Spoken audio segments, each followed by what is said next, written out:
From Isaiah 54, verses 11 through 14. O Jerusalem, you suffering, helpless city, with no one to comfort you, I will rebuild your foundations with precious stones. I will build your towers with rubies and your gates with stones that glow like fire, and the wall around you will be jewels. I myself will teach your people and give them prosperity and peace. Justice and right will make you strong. You will be safe from oppression and terror. We can hear the call of God to us at this time. O Abaco, O Grand Bahama, your suffering, helpless islands, with no one to comfort you, I will rebuild your foundation. We thank God for those who are trying to comfort all of us as we go through this post-Dorian period together. Decisions in this house have to be prayerfully made as we combine forces to tackle this tragedy. We need new methods, and in some instances, to return to tried and true old methods. We need the Lord to teach us and give us prosperity and peace. We need justice and right to make us strong. May we all examine our consciences, put our shoulders to the wheel, dig deeply to find inner determination to overcome and succeed. Let us pray to be a repentant people, open to the anointing of the Holy Spirit. Let us teach our children to pray, even as we pray, for the bruised hearts of our people and the broken dreams of our nation. Let us pray for the resilience that our ancestors had, who against all odds survived and thrived. Let us pray for the faith to remain rooted and grounded with hope and expectation of better times to come. Let us pray for the joy of the Lord as our strength, the peace that passes all understanding, and the love that will bind us together. In the spirit of unity, let us pray our family prayer. Our Father, who art in heaven, hallowed be your name. Thy kingdom come, thy will be done on earth as it is in heaven. Give us this day our daily bread, and forgive us our debts, as we forgive those who trespass against us. And lead us not into temptation, but deliver us from evil. For thine is the kingdom, the power, and the glory, forever and ever. Amen.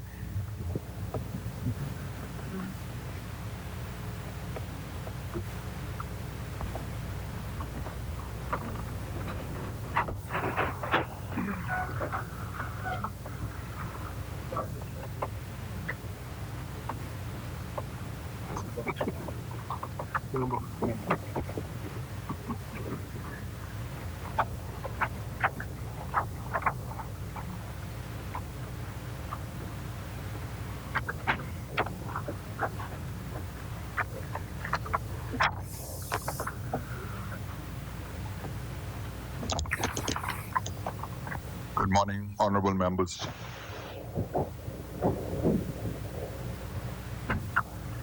Honorable members, when the business of this house suspended, the honorable member for Marathon had reserved the floor. But before we proceed, I just want to recognize a group that are visiting with us this morning, members of the Bahamas Alliance of the Blind. Can you please stand for us?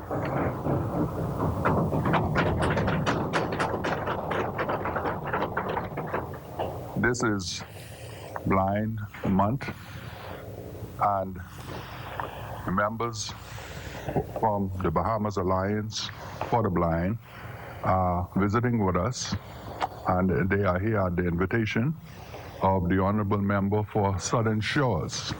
You can have a seat. At this time, the chair would recognize the honorable member for Southern Shores. Thank you very much, Mr. Speaker. Mr. Speaker, what started out as a meeting in the living room of Samuel Gus Harrison Smith Jr. in 1990 has evolved into the Bahamas Alliance for the Blind and Visually Impaired. This month is recognized as the month for the blind and visually impaired. Yesterday, we celebrated in Roston Square White Cane Day. And Mr. Speaker, I had the opportunity to just speak with them briefly. And I shared with them the inspiration that I get from them, knowing the challenges that they face every day, yet they get up every day, get dressed, and they take to the road with their white canes, not afraid of the fact that people often disrespect their white cane, not afraid of the fact that motorists sometimes have no regard for their safety, but they trod on anyway. And I think for us who are quote unquote able-bodied and could see, that should serve as an inspiration and to encourage us to do away with some of the excuses that we advance from time to time. As minister responsible for persons with disabilities, I often say, while we must acknowledge and recognize the disability, we must also focus on the ability. Membership from the Alliance are authors, are teachers, are contributing to our society in a very positive and productive way. So I want to welcome here today. We have the president of the Alliance, Mr. Kenrick Roll. We have an executive member, Ms. Hannah McPhee. We have assistant director, Ms. Gillian Bethel. And we also have the Mrs. Maria Kelly from the Secretariat. Mr. Speaker, we are also celebrating this month, Youth Month. We are celebrating Older Persons Awareness Month. There are a number of activities going on this month, but I invite the public to stop and pause and recognize the various activities that are being celebrated and to support our older persons, support our persons with various disabilities, particularly at this month, those persons who are blind and visually impaired. Because the truth of the matter is, Mr. Speaker, while we may be fortunate to wake up with everything functioning, but for an accident or an incident during the course of the day, we could go to bed and find ourselves as members of these various communities. And so while we are yet able, let us do all that we can to create an environment of inclusion so that everyone will feel that they have their worth. I take this opportunity to say to Mr. President and your executive body that you have the support of the Ministry of Social Services, you have the support of the government. We are aware of some of the challenges that you still face, transportation, housing, etc. We are working with you and you have our full support. Thank you very much. Do well.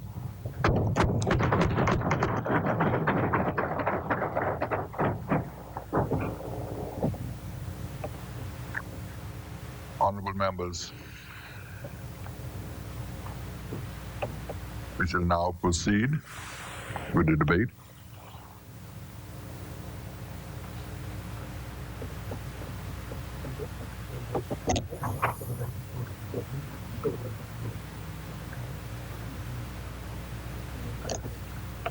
Honorable members, when the business of this House suspended last week, the honorable member for Marathon had indicated, had taken the floor and had indicated that he would proceed this morning. However, if the chair is prepared to, he was reserving for the member for North Abaco. No. Reserved for Marathon. Yes. Okay, now we have it right. The chair recognizes the honorable member for Marathon.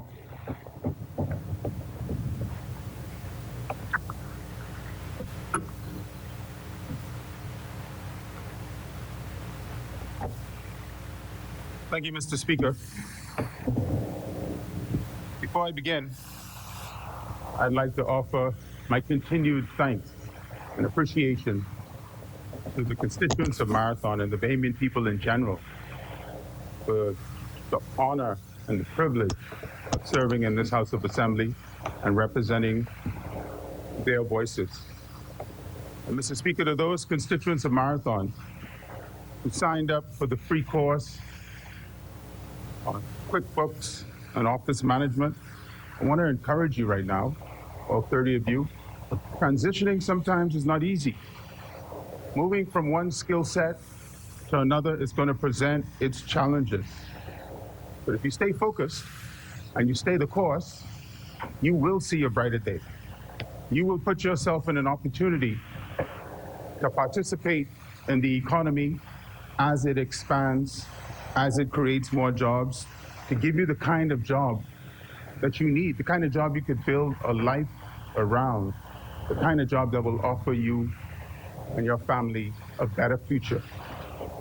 So just hang in there. Mr. Speaker, Paul Pullman once said that climate change is sometimes misunderstood as being about changes in weather. In reality, it is about changes in our very way of life.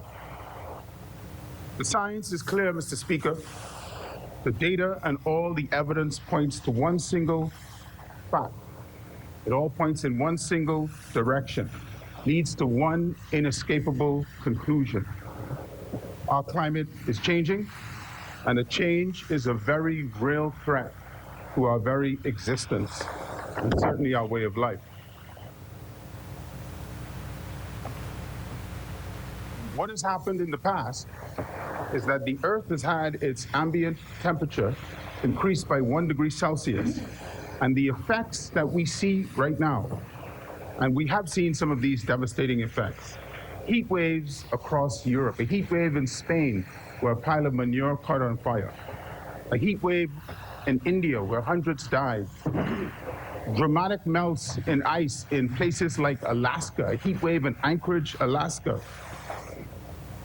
In fact, July 2019 was the hottest month on record, which means since we invented the thermometer and the thermocouple, it's been the hottest month, period.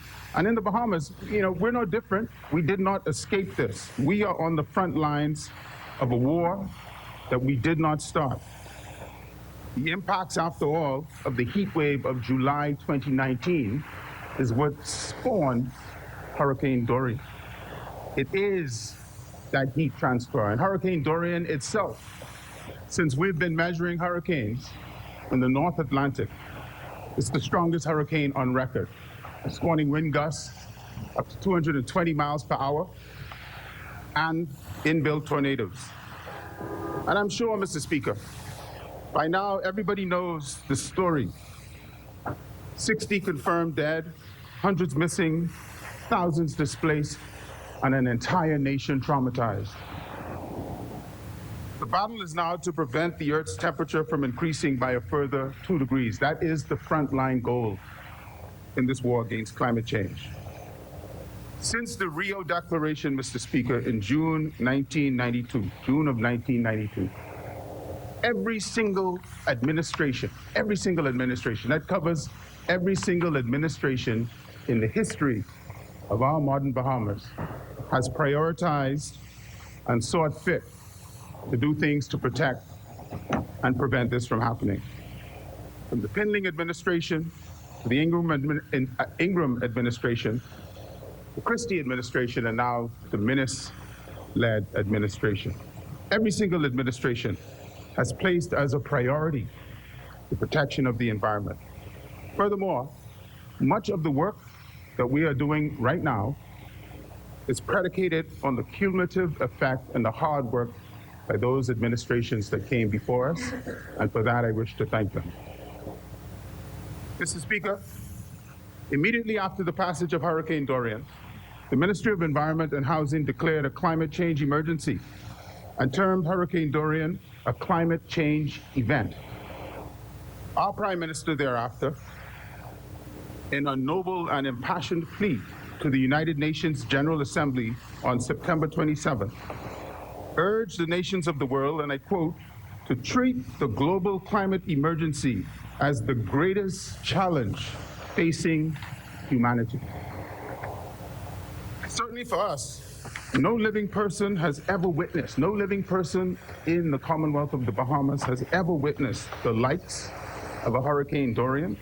But the sad reality is, all living persons may witness another Dorian or something even stronger. Mr. Speaker, immediately after the all clear was given, we had the Ministry of Environment and Housing had crews on the ground assisting with vector control, housing assessments, forestry assessments, and monitoring of the cleanup efforts in relation to the calamitous oil spill at Equinor.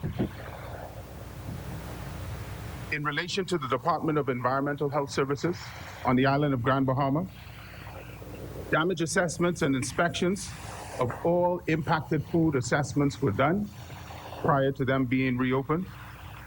House by house inspections were conducted in East End Grand Bahama and the Western End of Grand Bahama to ensure the integrity of septic systems.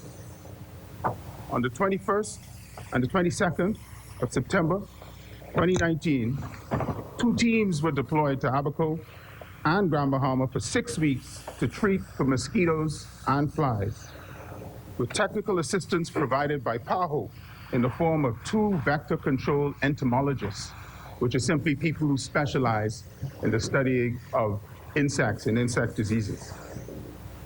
Additionally, officers were deployed on October 10th to begin further larviciding and fogging.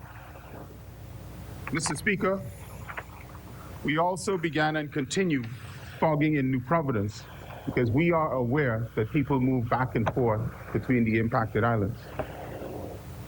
Private well systems were being treated, water samples taken therefrom and tested for contamination by labs, certified by the EPA offshore. We continue to monitor the sanitary situations at the shelters and make interventions where necessary. Mr. Speaker, waste laydown sites have been identified in Grand Bahama and Abaco, and they are provided for the deposit of segregated material collected by the Ministry of Works as they remove debris from public spaces.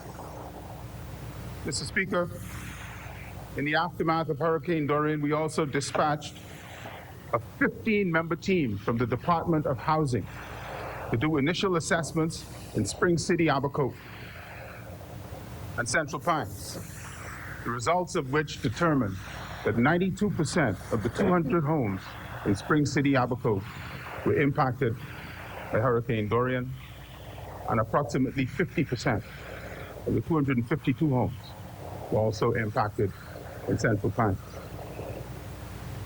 Mr. Speaker, I took the opportunity thereafter to instruct the Bahamas Mortgage Corporation to look into the possibility of providing relief for its clients, because we are painfully aware that there are persons who have had to redirect funds to other priorities at this time. And we're looking to provide them assistance in a humane and compassionate way. And I hope to report to this Honorable House on the results of that very shortly. Mr. Speaker, the forestry unit was also dispatched to Grand Bahama and Abaco. And as you may have expected, all forms of forests in our country were impacted, whether pine forests, whether coppice forests, whether mangrove forests. But in particular, what is of note, the assessment results from the island of Grand Bahama and Abaco in relation to the pine forest estates are simply staggering. 33,516 acres of forest estate on Abaco was severely to catastrophically impacted. And that's 33,516 acres out of 148,797 acres. Mr. Speaker, Grand Bahama, it's even worse. The entire forest estate managed by the forestry unit, some 70,000 289 acres was severely to catastrophically impacted by the passage of Hurricane Dorian. Mr. Speaker, I'm going to turn my attention now to the oil spill at Equinor and give an update, which is the largest cleanup effort in the history of our country that's going on right now. The final determination was 119,000 barrels of oil that was spilled during the passage of Hurricane Dorian. As everybody is aware, the roofs of the of the storage tanks flew off, and between wind, rain, and tidal surge, oil spread out into the forest to the north and to the containment areas. Of the oil spills thus far, 35,000 barrels have been recovered. 4,000 acres of forest have been surveyed for impact, and 175 acres we can confirm were impacted in some way by crude oil. Mr. Speaker, when viewed holistically, this bill that we're debating right now is a part of our response to climate change. It would essentially be unconscionable, just as we did with the no-build zone orders to allow persons to rebuild in areas where they would put themselves in harm's way. It will also be unconscionable for us not to take the necessary and make the necessary legislative changes to allow the government to take action where need be to protect people from themselves. Mr. Speaker, in the face of all of this, my ministry is doing its part. We fixed the issue at the landfill, which is responsible for the production of methane, which everybody knows is a greenhouse gas. In conjunction with the Ministry of Works, we fixed the situation of oil releases at Clifton Pier.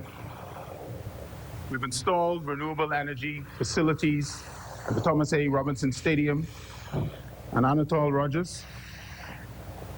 And we will create a climate change unit within the Ministry of Environment and Housing to advise on climate change policy and to seek specifically grant funding for the rebuilding efforts. Mr. Speaker, as I've said before, and I'll say again, science and data cannot teach us the right thing to do.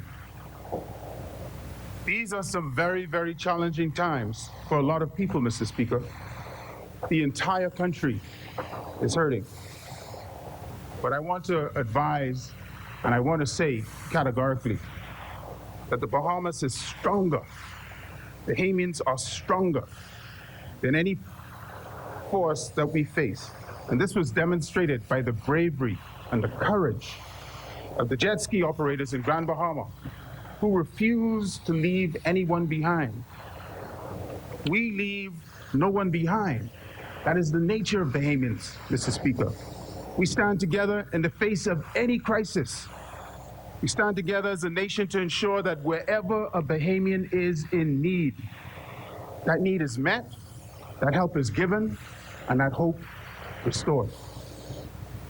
Hurricane Dorian will not be the last climate change event we face, Mr. Speaker. It will not be the last hurricane to test us, to test our very resolve. Because, Mr. Speaker, we are in a battle. We are on the front lines of a climate change battle where victory will be measured not in lives lost, but in lives saved. Not in homes destroyed, but in homes prevented from being destroyed, Mr. Speaker. So I pray now for us as a nation to have the courage to face what may appear to some an uncertain future, but to face it with hope and trust and faith that if we work together, when we work together, we can overcome any challenge that we face. And Mr. Speaker, as I close, I'm reminded of a hymn that I used to sing when I was a little boy at St. Matthew's Parish School. with Father Hugh Jenkins. And it goes something like this. Oh God, our help in ages past, our hope for years to come, our shelter from the stormy blast, and our eternal home. Mr. Speaker, Marathon supports this bill. Thank you, Honorable Member. Honorable Member, just before we proceed, the Chair wishes to recognize the President of the Senate, who is also in the gallery with us today. For those who may not know, can you stand for us?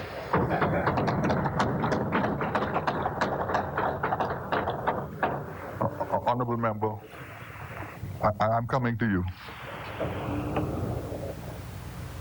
Honorable members, I don't know how many ministers are still scheduled to speak, but I want to bring to the attention of the House at this time that I am in possession of a communication from the member for Centerville. The communication is dated the 10th of October, addressed to the Speaker. I shall read the contents and table the letter. The Chair is of the view, as a result of this communication, that the Chair should exercise its discretion in favor of the protection of all members of this Parliament, particularly members of the minority party, and today are first sitting with a declared independent member of this Parliament. The member was elected with a political party and has made a decision to continue his career at this time as an independent in this Parliament. In so doing, the member has withdrawn himself from party line politics and has not joined the caucus of the official opposition and remains an independent member of this Parliament. That doesn't necessarily mean that the member is opposition.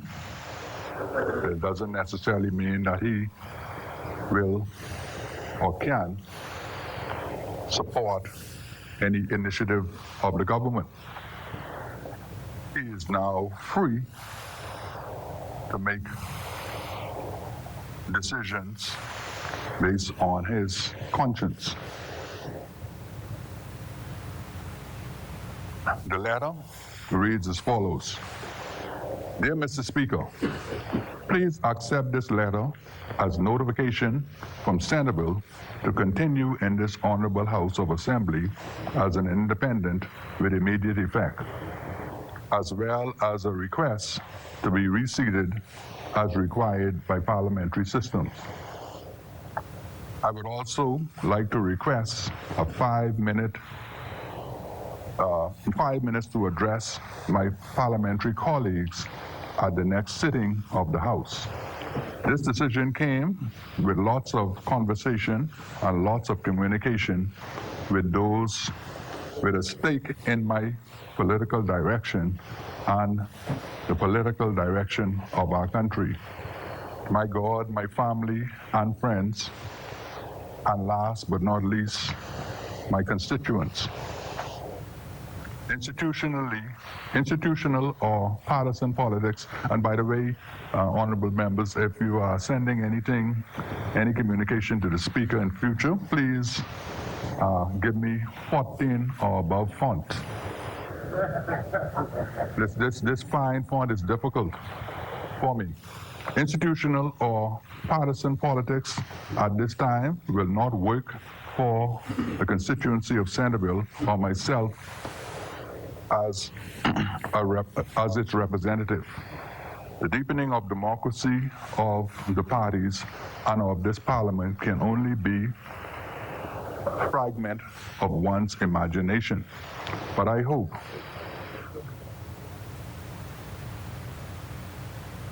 did I hear something? But I hope that changes. The community of Centerville needs more assistance and our people are hurting. I can do more for the people of Centerville as an independent. There is a huge disconnect, in my opinion, between the parliament and the people, and I am no longer able to sit back and let it happen. I am not prepared to sit back and watch a parliament not follow the very laws they enact, but yet dream of a lawful society and a lawful culture. I continue to be baffled by the fact that the people would have presented 2 petitions to the House of Assembly that went unanswered. A ruling with regards to the Park Committee that has yet to be fortified. Standing committees of the House that go without report to the House or to the people. Bills being passed without accompanying regulations and lack of policy. No question time, as the rule book indicates. This yet another signal to the next generation to fix the parliament by ensuring a real democratic process in the selection of their representatives. Fix our parliament, you fix our country. May God continue to bless you and the Commonwealth of the Bahamas. Yours sincerely, Reese Chipman, Member of Parliament for Centerville. And the letter was copied to Mr. Renwood Wells, Leader of Government Business in the House of Assembly, and Mr. Picewell Forbes, Leader of Opposition Business in the House of Assembly. I now table this communication.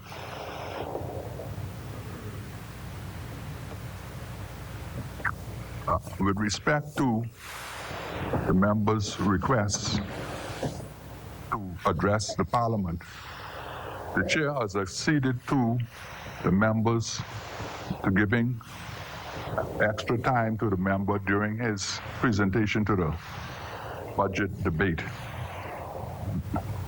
Correction to the bill that is before this House. And the chair will give the member for Centerville that opportunity after the ministers of the government have made their presentations this morning. The chair now recognizes the next member. The chair recognizes the member for Exumas and Ragged Island.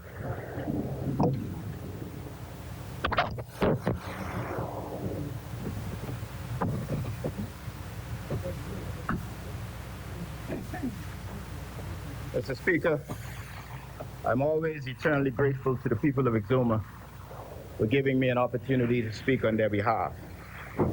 Today, I make a contribution to the Disaster Preparedness and Response Amendment Bill 2019. Before I begin, Mr. Speaker, let me firstly express my thoughts and prayers to my many brothers and sisters in Abaco and Grand Bahama and their families who have suffered significant loss.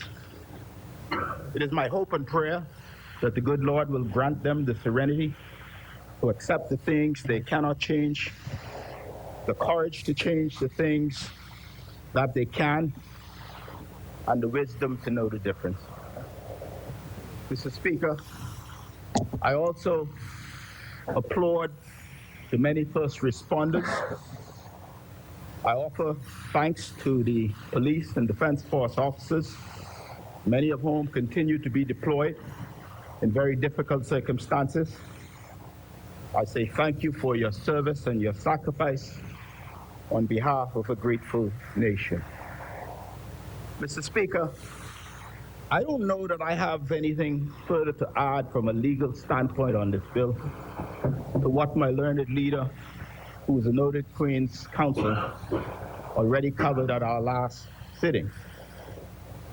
However, Mr. Speaker, so far in this debate, we have listened intently to the other side, and whilst we heard many anecdotal stories, we have not heard much of a plan in regard to the long and arduous road ahead. I trust that as this debate continues, we will get an answer to the question, where is the plan? Mr. Speaker, from what I have read and the advice that I have taken, what this bill seeks to do seems tantamount to forced mandatory evacuations, Mr. Speaker. And, Mr. Speaker, it does so by levying fines and prison terms for not leaving homes in times of national emergency without a proclamation, it appears, from the Governor General of a state of emergency. It is my advice, Mr. Speaker, that it offends Article 29 of the Constitution, and therefore the opposition cannot support it. Secondly, it is frankly unnecessary legislation. Not only is enforcement of this outside the bounds of practical reality, but as lawmakers, we should not be in the business of crafting and passing legislation that could violate our supreme law. This would also likely open the government and the people of the Bahamas to lawsuits that would further burden taxpayers and waste resources with lengthy court proceedings. So, as the leader of the opposition termed it, it appears a publicity stunt. To me, it seems like window dressing, optics, and designed for public relations. This seems like something we're doing to tick a box, maybe of something the Prime Minister said would happen after Dorian came. But I don't see any shortage of powers given to the executive under the Constitution as it stands now to effectively evacuate a population.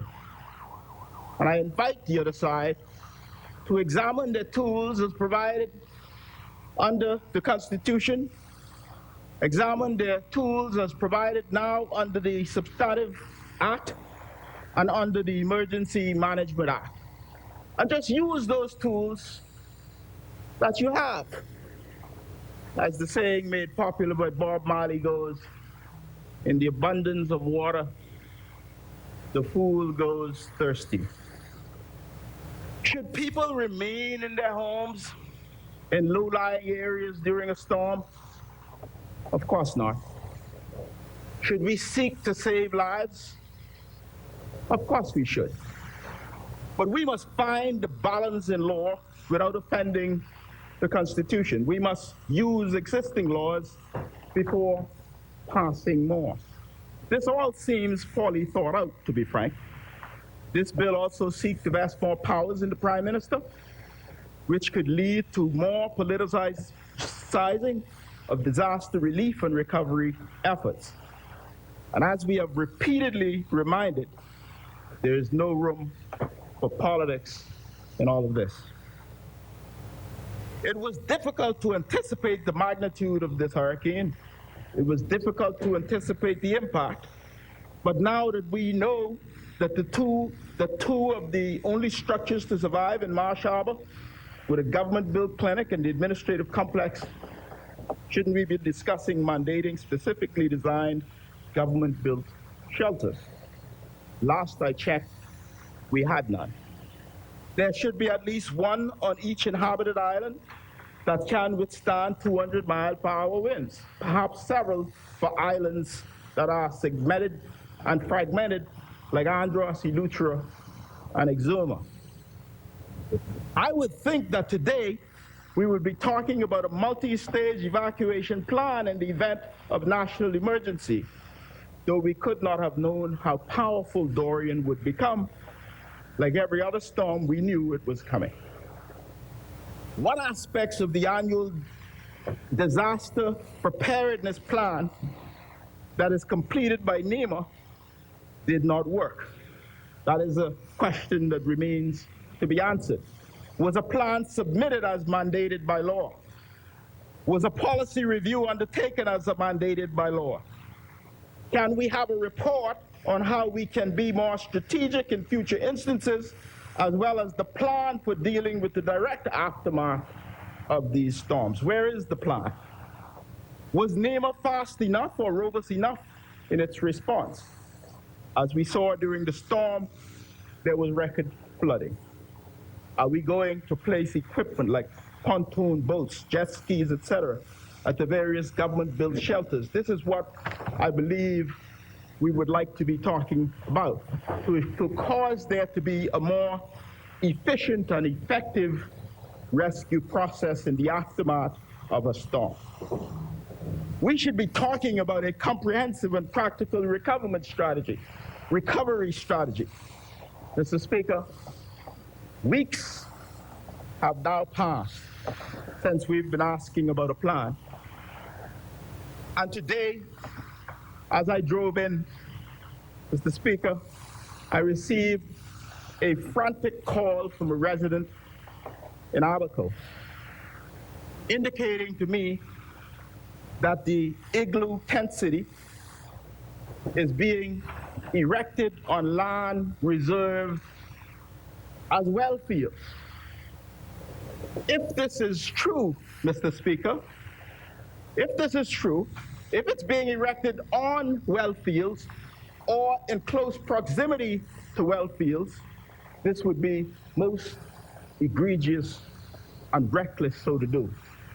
And this is a question, Mr. Speaker, that this government must put to rest in the minds of the people of Abaco, who are very concerned about the potential compromise to the water table. Mr. Speaker, I am not satisfied that a plan has been workshopped. What about New Providence?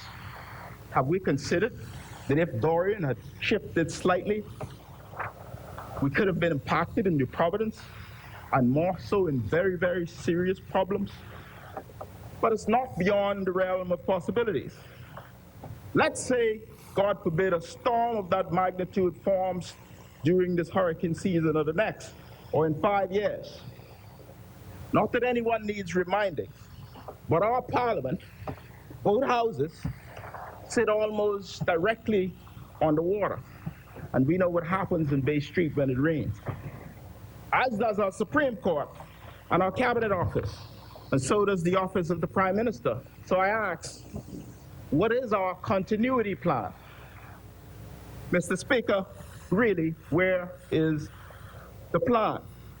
And I don't say this to be political about it at all, and I know that we are in the aftermath of a very serious crisis. Yes, we are a strong country. We are a resilient people, so we can chew gum and cross the street at the same time. And what better time than now, whilst the lessons are still very fresh in our minds?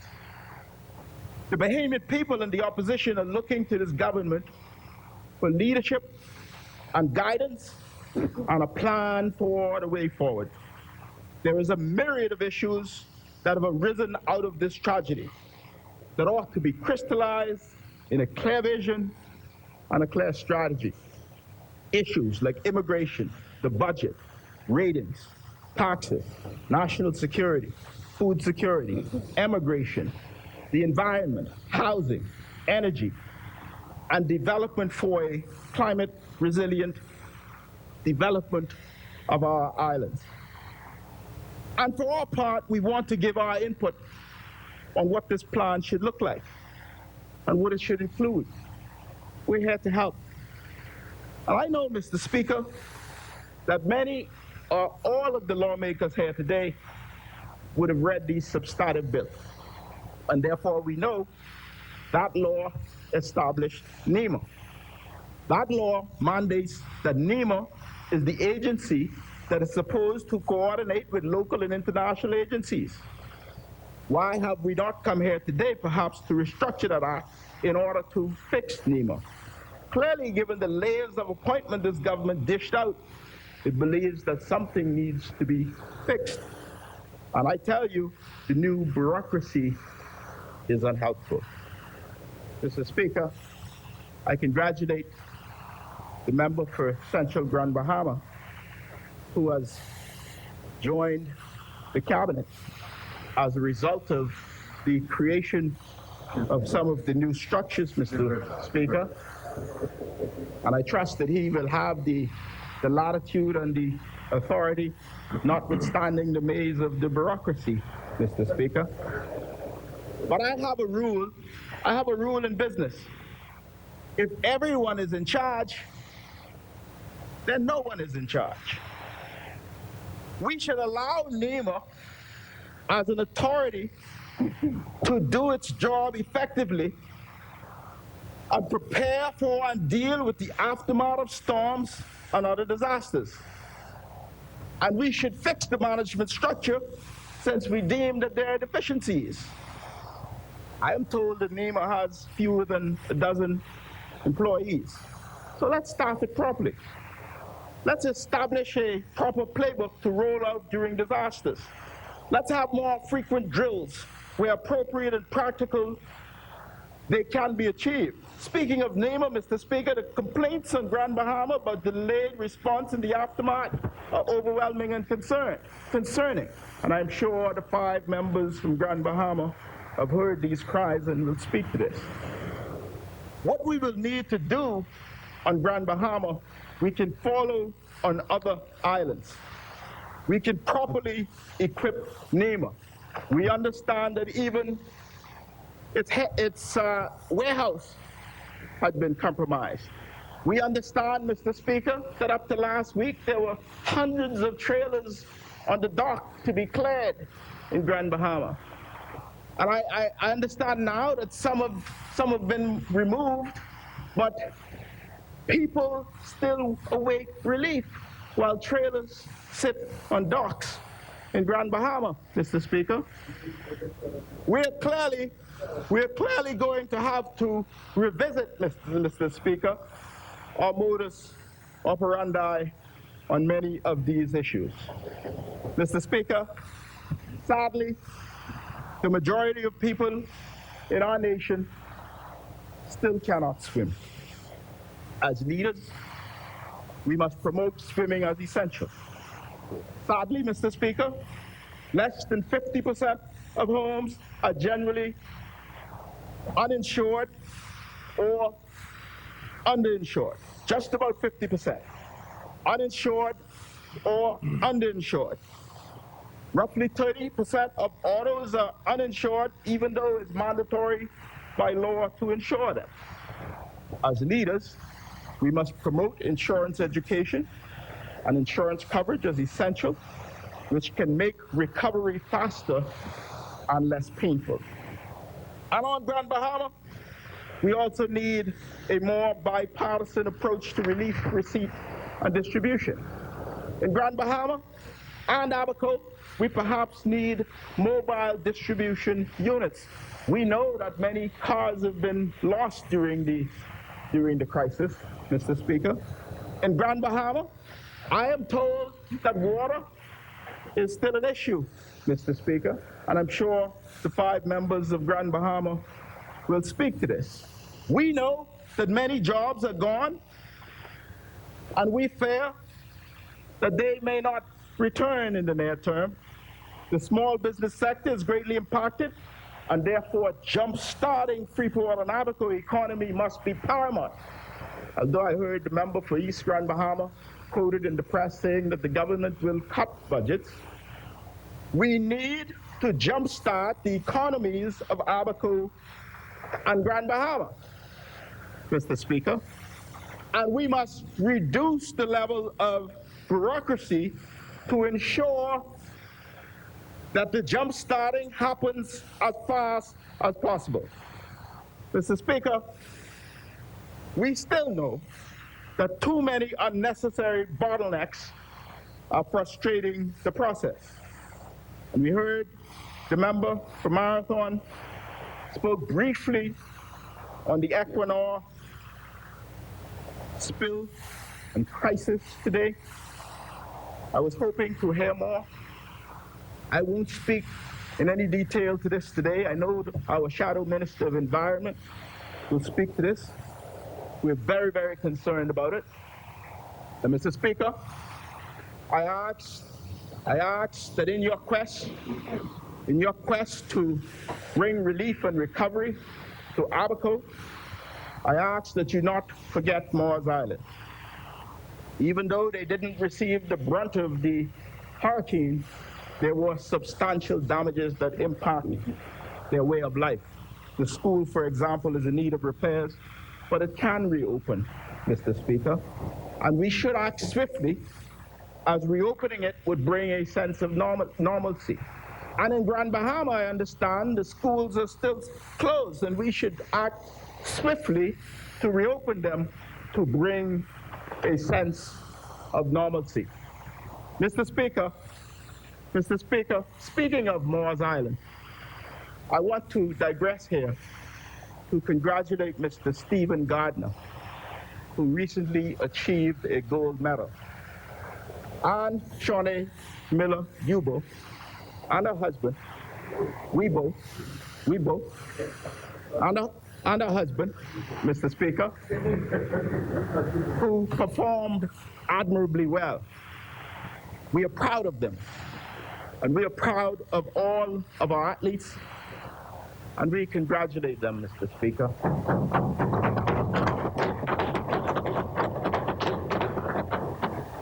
But it is with much disappointment, Mr. Speaker, that they were not welcomed home to a hero's welcome.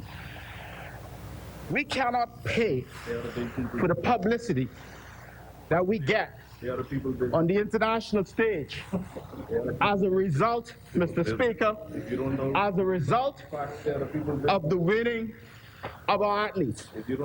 We cannot pay, Mr. Speaker, for hearing our national anthem played on the international stage. We cannot pay, Mr. Speaker, for the pride that it's instilled in our young people across our country when we hear our national anthem played, Mr. Speaker. We must treat them as the heroes that they are, Mr. Speaker. Mr. Speaker, with respect to economic growth, I am deeply concerned. And we do know that in the mid to long term, hurricanes tend to have a generally positive impact if we do what we must in relation to the recovery, as we saw with Hurricane Ivan in the Cayman Islands, Mr. Speaker.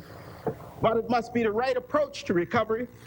And sadly, so far, this government is not distinguishing itself with respect to the recovery efforts, and therefore we must step it up. We can be the model for recovery and restoration in the region, but let's first remove some of the red tape. Let's facilitate. Let's get the utilities fully operational.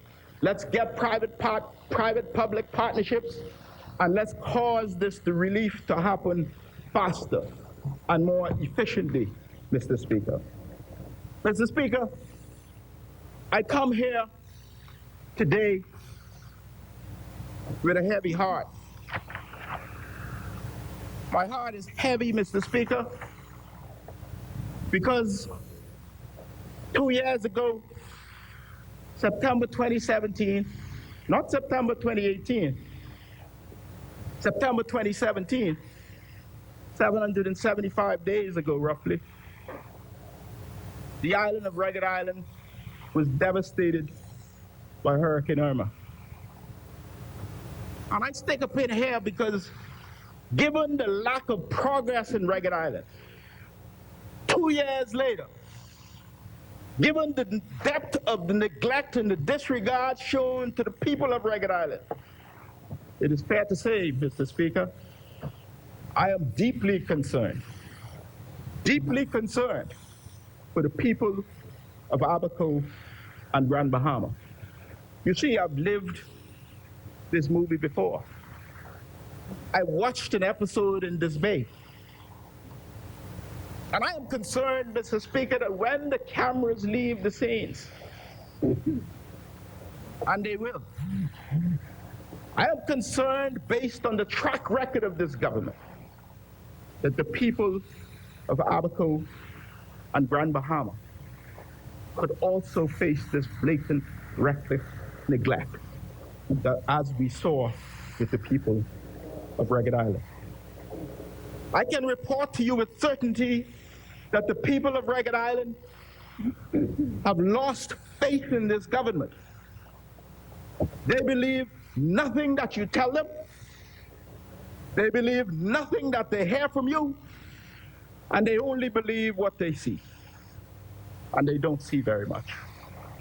On Ragged Island, there is still no nurse, no clinic, no school, no teachers, no police station, no postal services, no post office, no government services, no administration building, no solarization, no information on Salt Energy LLC, the company who was awarded the contract for the solar plant that they definitely haven't seen yet.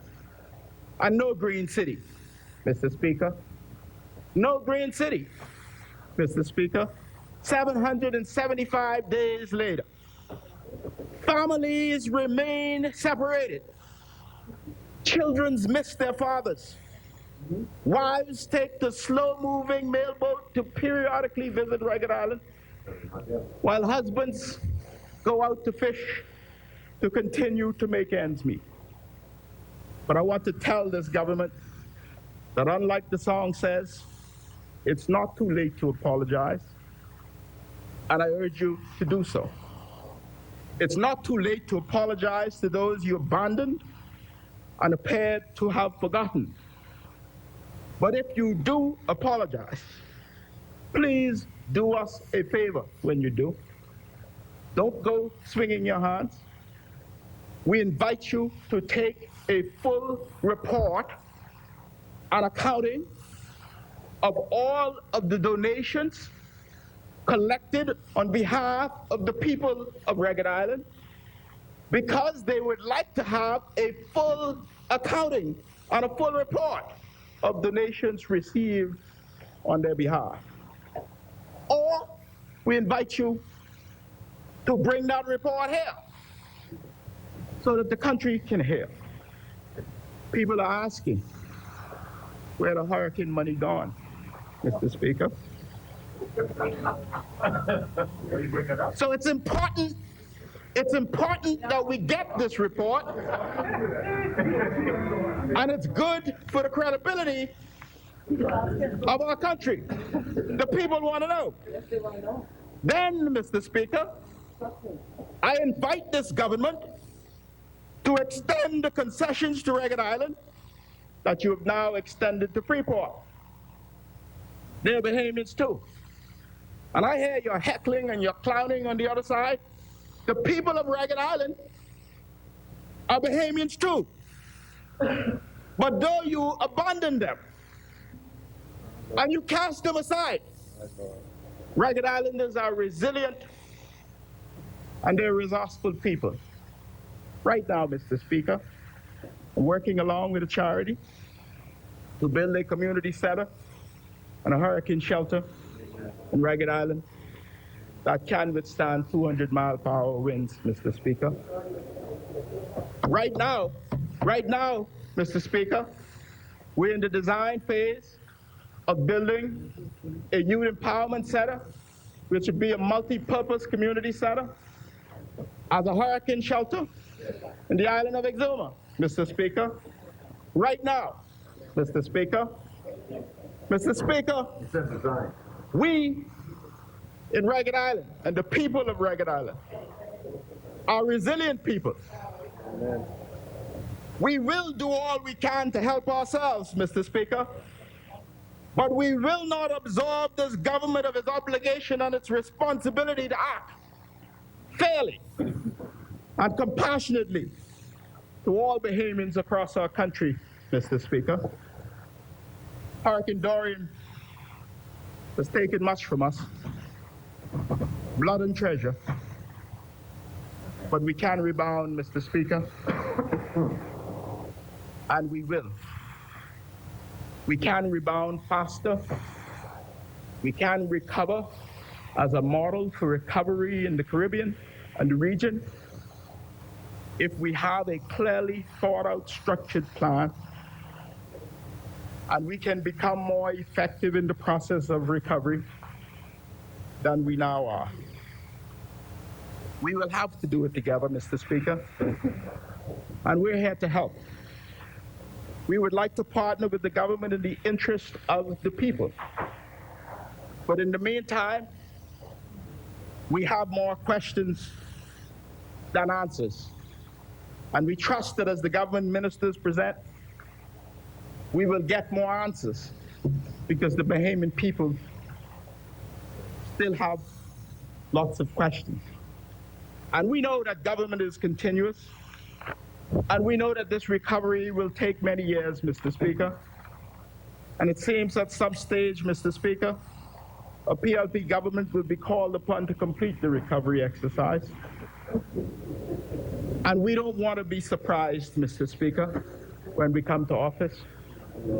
We stand ready to work with the government on sensible, structured, well thought out recovery plan.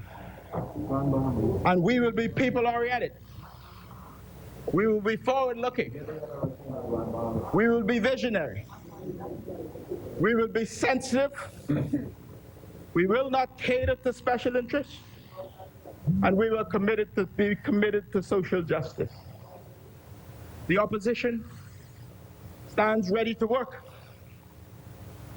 for the benefit of all of our citizens who love our Bahamas. Mr. Speaker, this would be a long, rough road, but I am confident that we are a resilient people. We will rise again. We did it before, and with the help of the good Lord, we will do so again. For he declares, "Lo, I am with you always." So may God bless Abaco and Grand Bahama. May God bless the long-suffering people of Ragged Island. May God bless Exuma and our beautiful Keys. And may God bless the people of the Commonwealth of the Bahamas. Thank you very much, Mr. Speaker. Thank you, Honourable Member Asmani. The Chair recognizes the Honourable Member for Pine Ridge.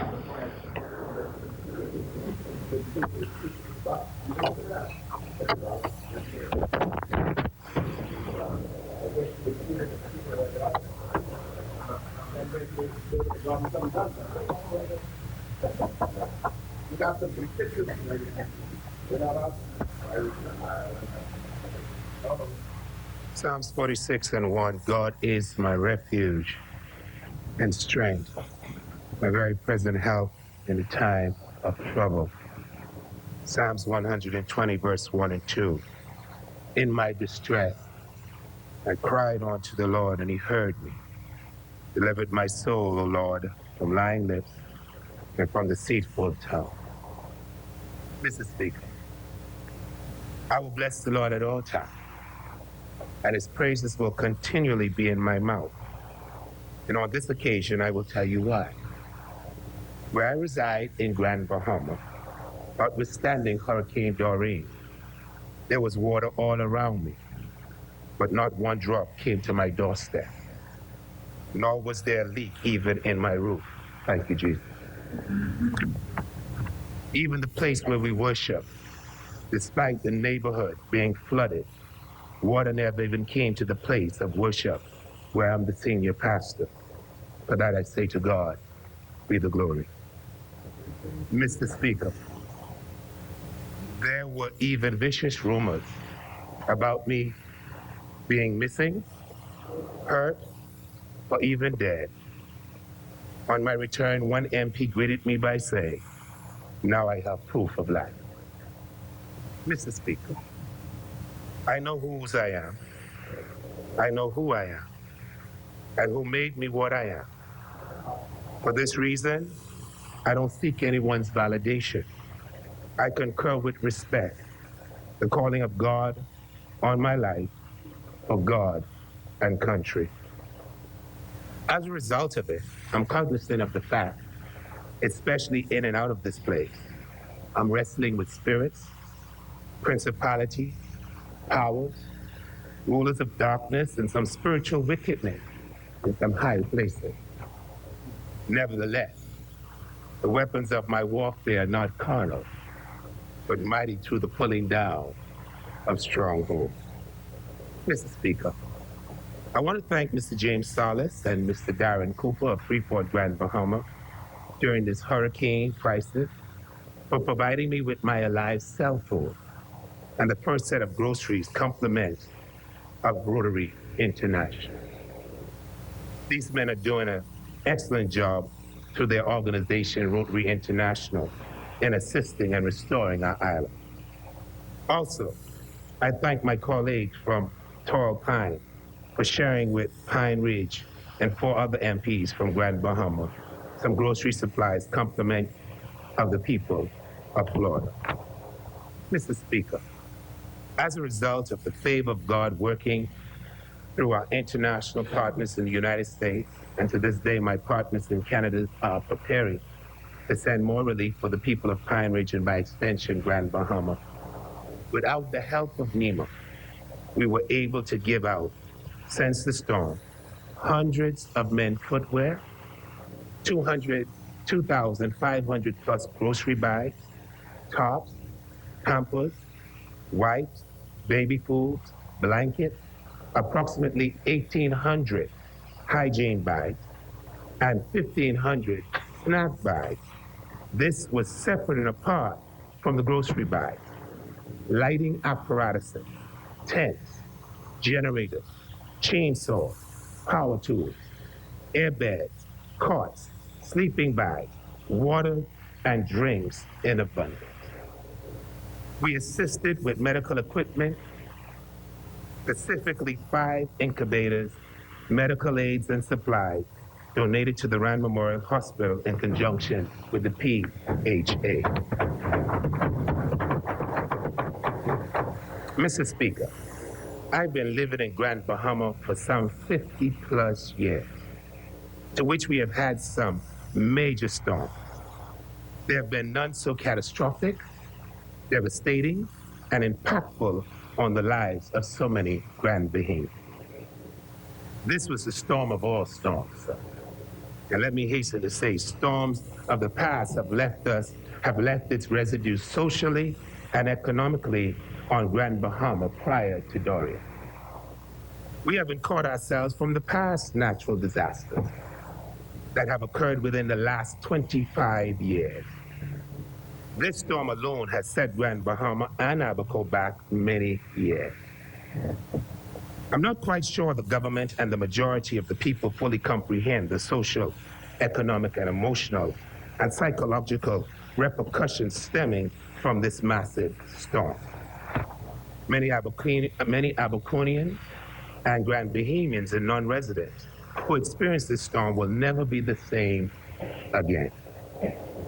To this very day, after 3 months of summer vacation, our children in Grand Bahama are still not in public school, despite the fact that there was $100 million allocated for hurricane assistance prior to such a catastrophe. For the record, and I would not be going here, but the Prime Minister did open the door on his first communication to the House. For the record, neither was Dominica volunteering to take our people or students. That was the point at the time, 2.5 years ago. Mr. Speaker, you know, some of us in here are still putting emphasis on Dominica, trying to convince the Bahamas to join, I guess, a love fest. Dominica did for us actually exactly what I propose we do for them: money and physical assistance. Dominica is a part of CARICOM, of which all member states and affiliates, as I'm aware of, all pledged to give $100,000 to any catastrophic or natural disaster within the region. The Bahamas has done this on many occasions, as we too are a part of CARICOM.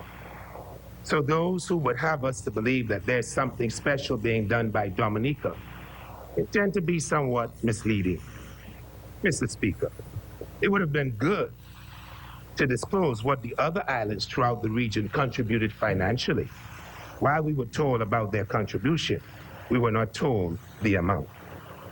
Mr. Speaker, for the record, there are many out there who feel and felt that the PM showed more passion and compassion for Dominica than he showed for Grand Bahama and Abaco and the Keys. Hear me out. People are extremely upset that the Prime Minister went to Dominica faster than he came to East Grand Bahama, where Bahamians' lives were lost. The most destructive part of Grand Bahama took our Prime Minister over a month to get there.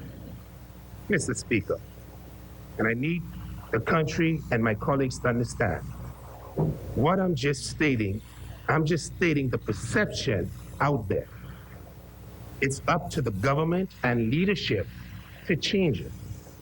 Many felt that the PM was kinder about Dominica than he was to Bahamians at some of the press conferences. Mr. Speaker, again, I often say as a government, we ought to try to prioritize.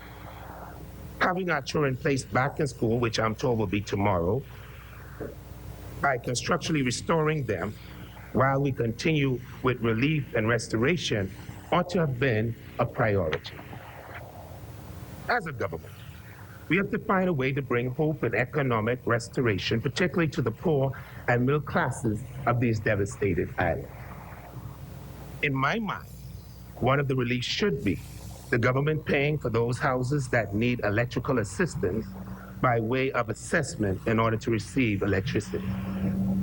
2, we should ask all residents whose houses were not insured by the banks or any other means, and there are people who were paying mortgages and banks did not have them insured. I didn't think that was possible, but it's proven to be so. We should ask all residents whose houses were not insured by the bank or any other means to register with the government to see how we can logically assist those persons with the restoration of their property. Again, that is what the 100 million was for, the dormant account and the financial pledges from around the world. 3, not just section, but all of Grand Bahama, Abaco, should be made like the Over the Hills initiative, tax-free zone, for a period of more than 1 year, at least 3 years, if we're truly seeking the economic rejuvenation and restoration of these islands.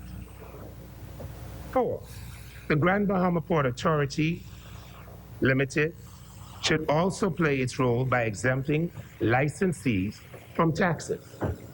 And now is the time for both the Grand Bahama Port Authority and the government to promote and encourage local and international investors vigorously. Grand Bahama and Central Abaco is now ground zero, and we need all hands on deck. We must find a way to get inhabitants of these islands to return and rebuild. However, we must create the incentive for them to do so. Mr. Speaker, this talk about less than 100 dead by Hurricane Dorian does not sound good in the local and global sphere. Whether bodies have been identified or not, we should afford the public and the world to understand that the deaths are in the hundreds or perhaps thousands. To give this minuscule number to the world, knowing that we expect it to be far greater, causes the international world to look at us as ignorant, unintelligent, disingenuous, or simply said, a government that is out of its debt. Mr. Speaker. Honorable member, the member for Southern Shores is on a point of order. Chair recognizes the honorable member for Southern Shores. Mr. Speaker, I appreciate the members urging for information, but I also want the member to be guided that unless he is able to substantiate what he's saying about these numbers, And he needs to withdraw that.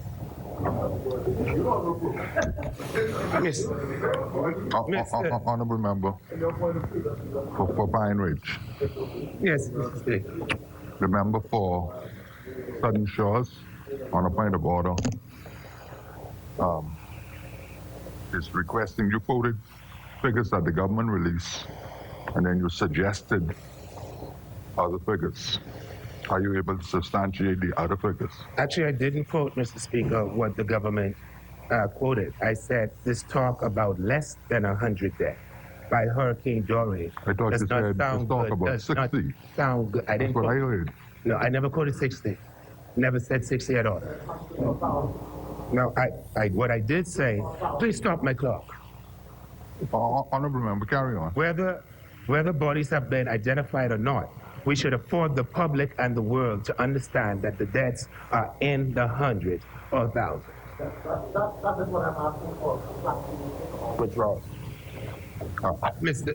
Speaker, Mr. Speaker, Honorable member, are you able to substantiate it's in the Substantiate what? hundreds or thousands? The deaths are in the hundreds or thousands? yes, I can substantiate it based on the words of this government.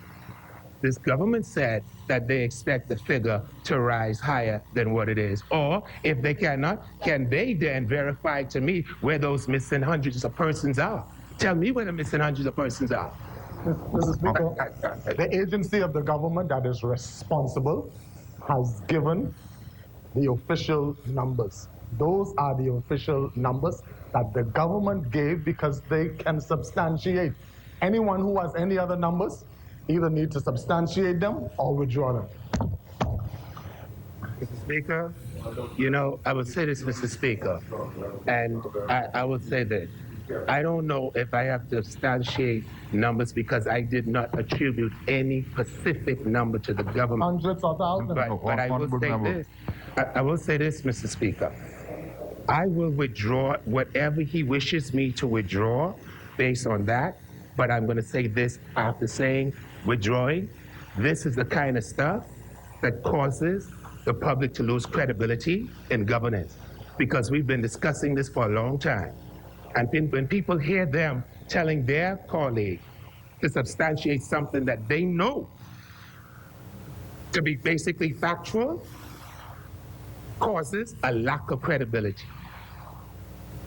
Honorable member. So, Mr. Speaker, Honorable member. I will withdraw. I will withdraw. The Bahamian diaspora outside of the country have been embarrassed by this and more as it relates to Hurricane Dorian.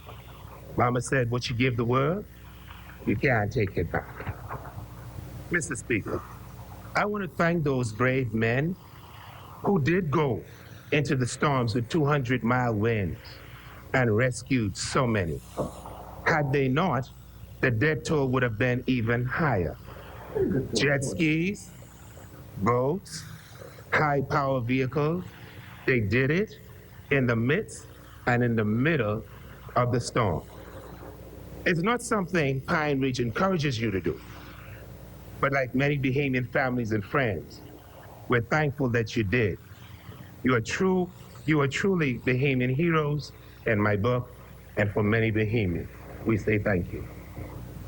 Let me also appreciate our Royal Bahamas Police and Defense Force for their hard work, along with many civil servants and volunteers across these islands, who in many instances, they themselves lost much and even all, but continue to work in spite of.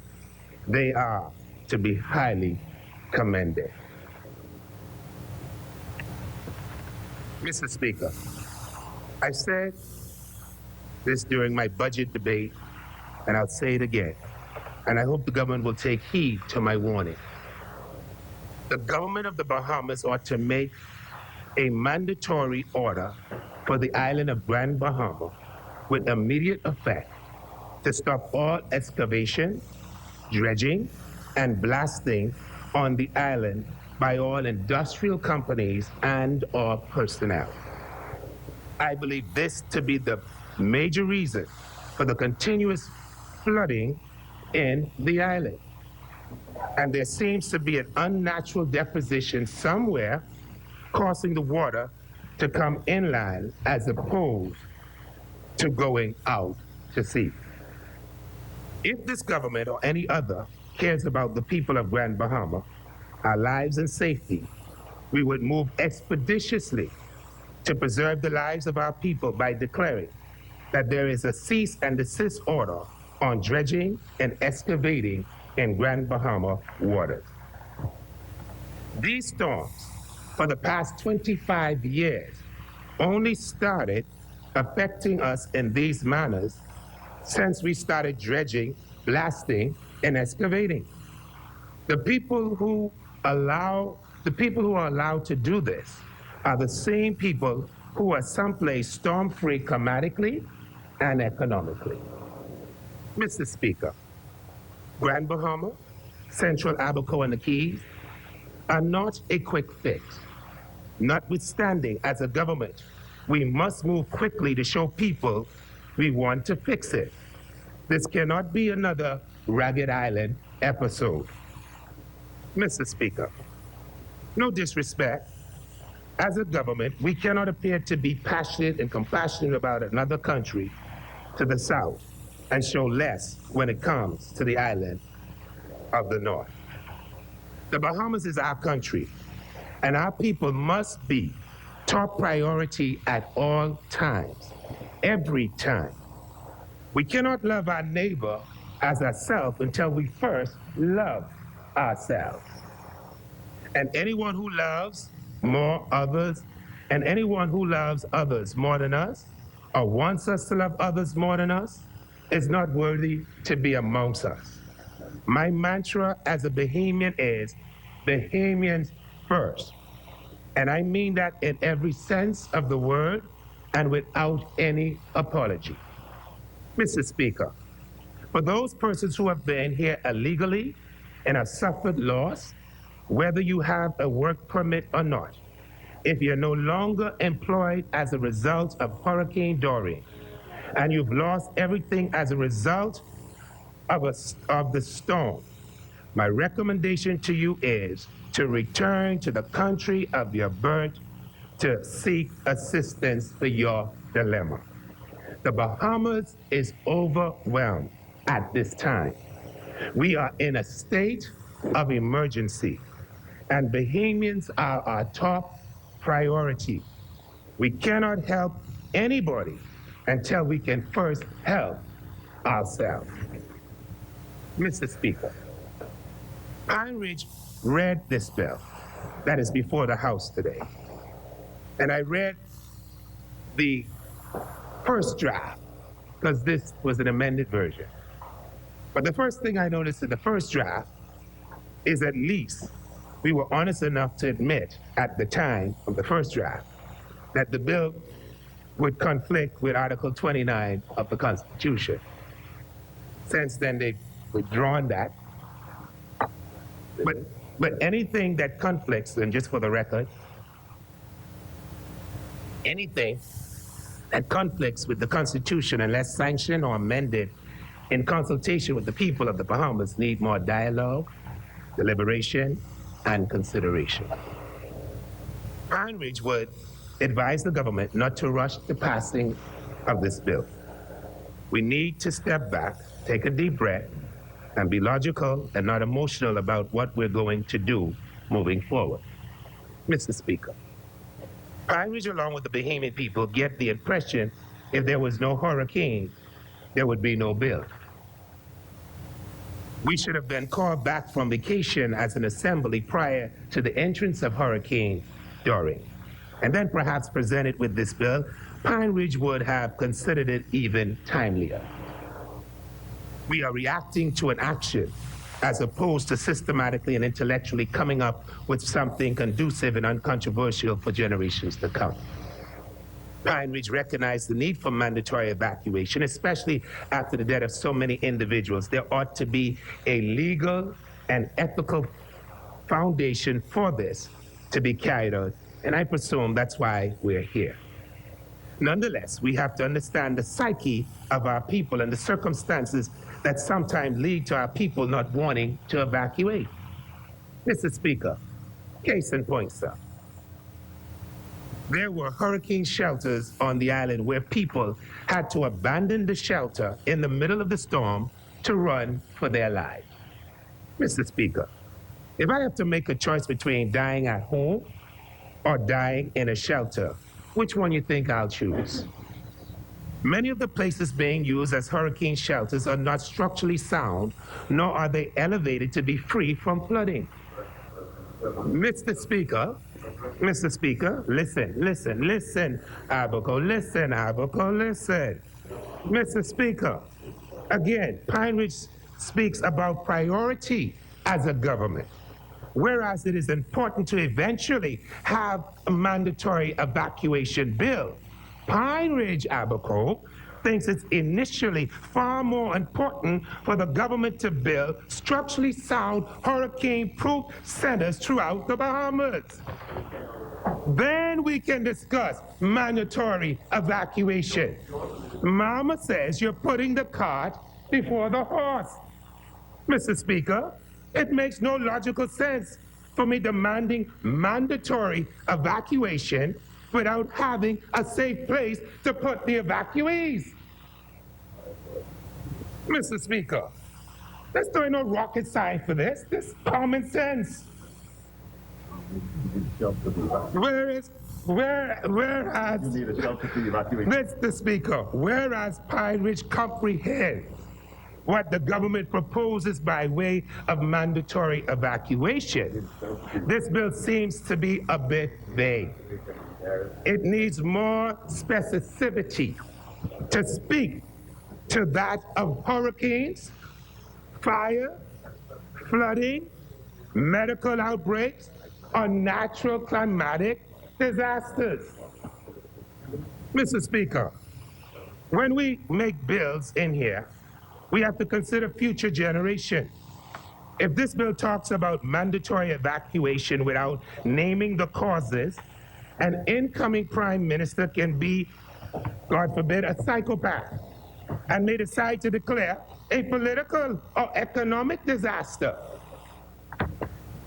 Mr. Speaker, on that note, let me hasten to say, the bill gives too much power to a prime minister. Such decisions should be made in consultation with the cabinet of the Bahamas or even voted upon in the House of Assembly.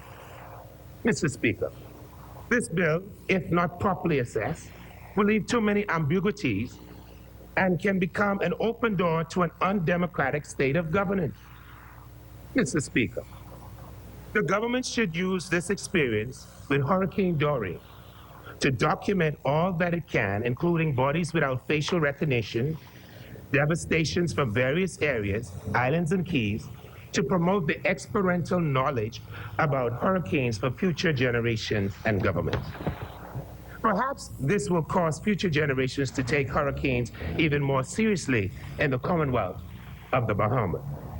Mr. Speaker, the government must be reminded that this is a democracy and that we are to use the power of persuasion and not the power of demand. In other words, we should be able, through communication, public deliberation, face-to-face social media, to persuade people to evacuate. Democratic governance ought to have the power of persuasion over that of dictation. This is not to say that I'm totally against mandatory evacuation. However, mandatory evacuation to go where again? To go where again? Mr. Speaker, we need to re-emphasize and add thereto the building code. And let me say that again. We need to re-emphasize and add thereto the building code of the Bahamas. Building will be more expensive, but better and structurally sound in time to come. We must now see to have these building foundations, personal and commercial, elevated higher, especially in Grand Bahama. Mr. Speaker, we need a clear-cut plan and vision for the revitalization of the Northern Bahamas. The country needs leadership that is clear and concise with what the plan is, how long it will take to be executed, and the purpose or the proposed period for the accomplishment. Bahamas, there's a spiritual Negro hymn or chorus we sang in the church years ago. It said, if you ever needed the Lord before, you sure do need him now.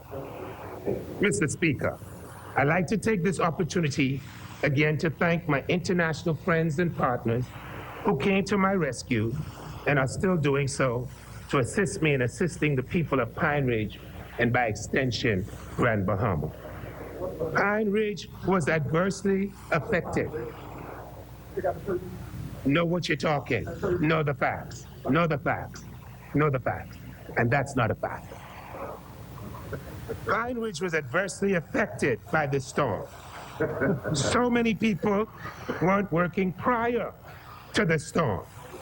Whatever the unemployment rate was prior to the storm, you can just about quadruple it now for Grand Bahama. Mr. Speaker, quite frankly, Pine Ridge doesn't want to hear anything more about what Hurricane Doreen did. They now want to know what their government and the Grand Bahama Port Authority is going to do.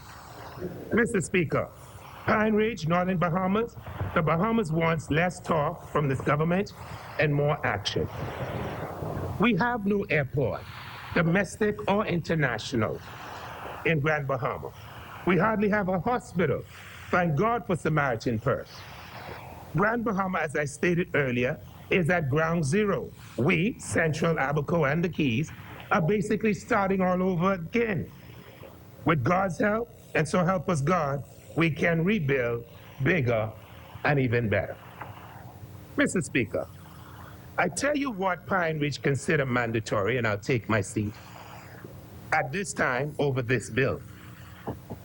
Pine Ridge will be happy if the government assists us with the basics. Make sure the unprecedented oil spill is cleaned up. Assist us in removing the salt from our water. Get our children back in school, especially Hugh Campbell and Maurice Moore Primary. Give us electricity. Help being done ain't helping us. We want it done. Plenty things been being done from 2017 and it ain't done. We don't want being done. We want it done. Help us. Help us. Help us.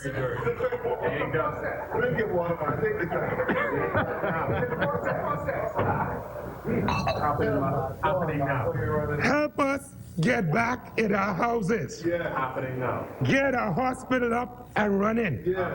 Give us an airport with a domestic and international terminal. Provide building materials for the people. Move the debris off the streets that have been there for more than a month, especially Hudson Estates and other private subdivisions. Don't go too far, Marco City, I'm done.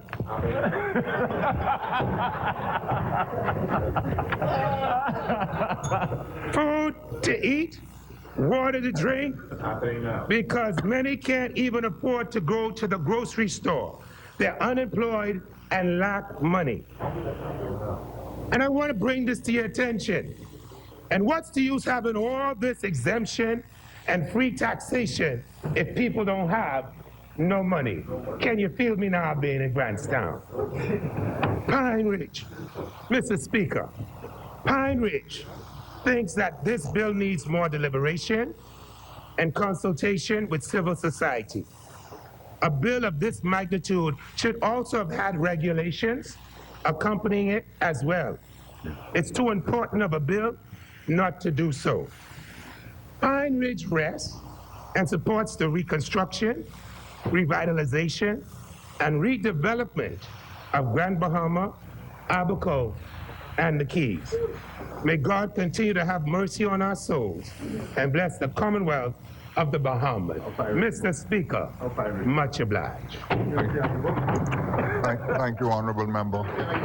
As many,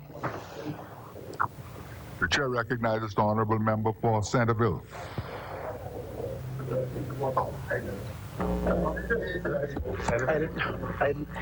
didn't know I was.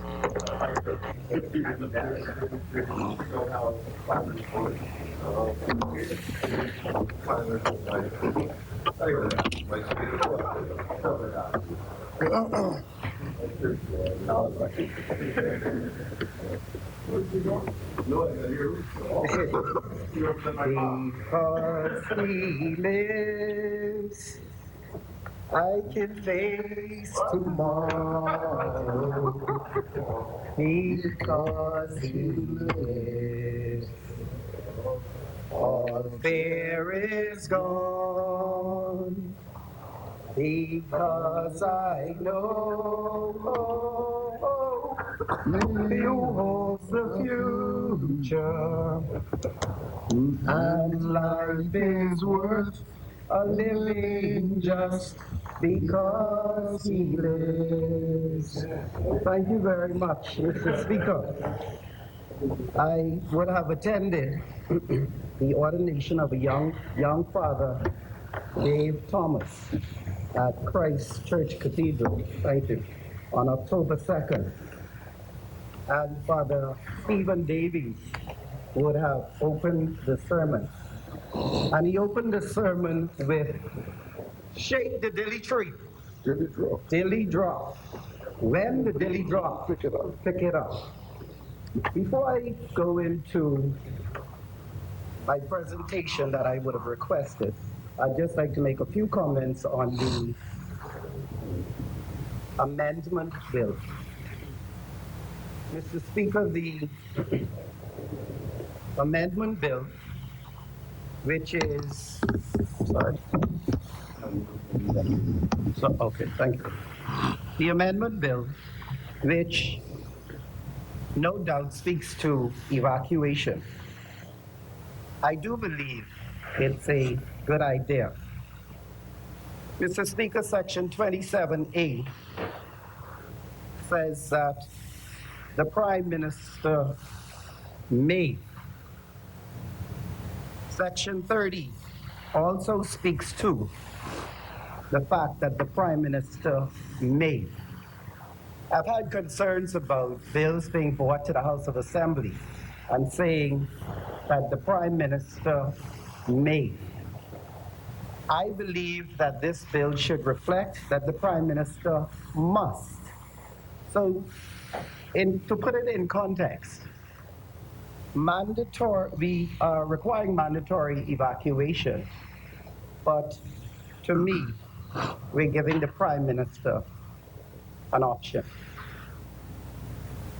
Mr. Speaker, once again, we have a bill without regulations and without guidelines.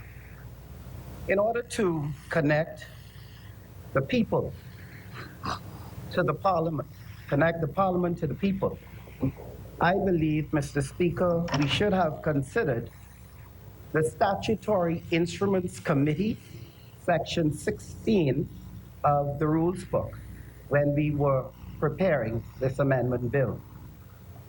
This committee has been established to review orders, petitions, etc. And I think that they would have a larger impact in this regard. I believe that we need more guidelines, more policy-driven legislation to reflect even education of disaster preparedness in our educational system. Just to touch on the oil spill that the member for Marathon would have brought up in his communication earlier, I wanted to stand at a point of order to request that he provide the House with the history of the Bahamas' government agreement with Equinor. Those were just some key points that I wanted to reflect on before I spoke to shaking the dilly tree. I didn't know at that time what the message God had for me, but I do know now. He never said that it would be easy, but all you need is faith, and faith as small as a mustard seed. I just want to beg leave for a minute to thank the people of Centerville. They are a strong, passionate, resilient people, Mr. Speaker. And we will do this. Centerville has elected 2 premiers, prime ministers. Sir Roland Simonet represented Centerville, and so did the Honorable Perry Christie. So Centerville have voted independent before. As a matter of fact, Mr. Speaker, all of our prime ministers before the current prime minister have been independent at some point in their political careers. So they all had to fight for something, believe in something, fight to carry a nation. Not everyone will understand your fight or your plight, but your children will one day come to appreciate why there was a fight in the first place. Mr. Speaker, we gave Mr. Politics leadership. I know because I was there. Others had to fight. We gave Mr. Politics a free ride in a constituency where you don't even have to go door to door. You just have to email. The political delete tree dropped.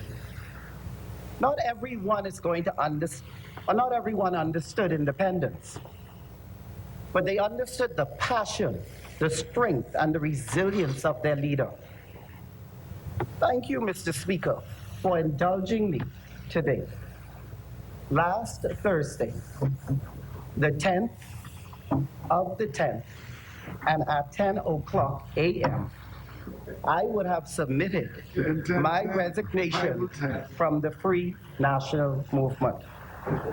Just in case politics thinks this song is about them, let me assure you that this is about something bigger. This is about purpose, Mr. Speaker, and this is about people. I guess myself and Kalani agree on one thing. Political maturity is needed in today's politics. Can anyone here point me to political maturity in the vernacular that we live in today? You show me political maturity based on the way it's defined in this particular system, I show you political sellout at its best. Political maturity are the words used now to describe us as we sell out our ideals, sell out ourselves, sell our families out, and then, of course, sell our country. Your freedom fighters, you treat them like political potcakes. Your constituents, your stalwarts, your council, treating them like political potcakes. You only know them when you need them. Yes, Mr. Speaker, that is what partisan politics does. It's funny, but if I had to make a choice, I'd rather be a political potcake than a political political sellout. See, Mr. Speaker, you cannot be a part of a party that doesn't allow you to participate. The word party comes from the word participation. However, I will take it further. Leadership has its levels, and there's such a thing as maturity in leadership. Insecure leadership, Mr. Speaker, will not work. Not in a world so democratized by freedom of speech and the World Wide Web. Members, loyalty cannot be because you gave me a job. After your parents worked so hard to send you to school and educate you. Loyalty cannot be that I must agree with everything you say at the expense of my constituents. Loyalty, Mr. Speaker, should never outweigh integrity. It should preserve dignity, and it should demand honesty. I was happy to attend the funeral of the late Tennyson Wells, former cabinet minister and former member of parliament, whose politics I admired. He was one that knew about the trenches, Mr. Speaker. Mr. Wells left the Free National Movement. And that wasn't even mentioned in the presentations at the service. But he left the Free National Movement because leadership became arrogant and disrespectful. A man after my own heart, never settled for inhumanity, disrespect, or indiscipline. He stood strong on belief and on conviction. If you asked Gregory Morse, Granville McCartney, even asked Mr. Wells, Brentwood Wells, the Bamboo Town person that's speaking now. If you ask them, Andre Rollins, you can ask them, why did they leave when they left? Sorry. Why did they leave when they left? And most would agree that we leave because you feel disrespected, or because your constituency felt disrespected. It's the same old story, Mr. Speaker. And you watch the politics and you will see a system just developing before our own eyes. You become independent, then of course the pundits start getting the editorials out. The letter, actually, the same letter, I think it's probably the same letter we wrote when Tennyson Wells resigned.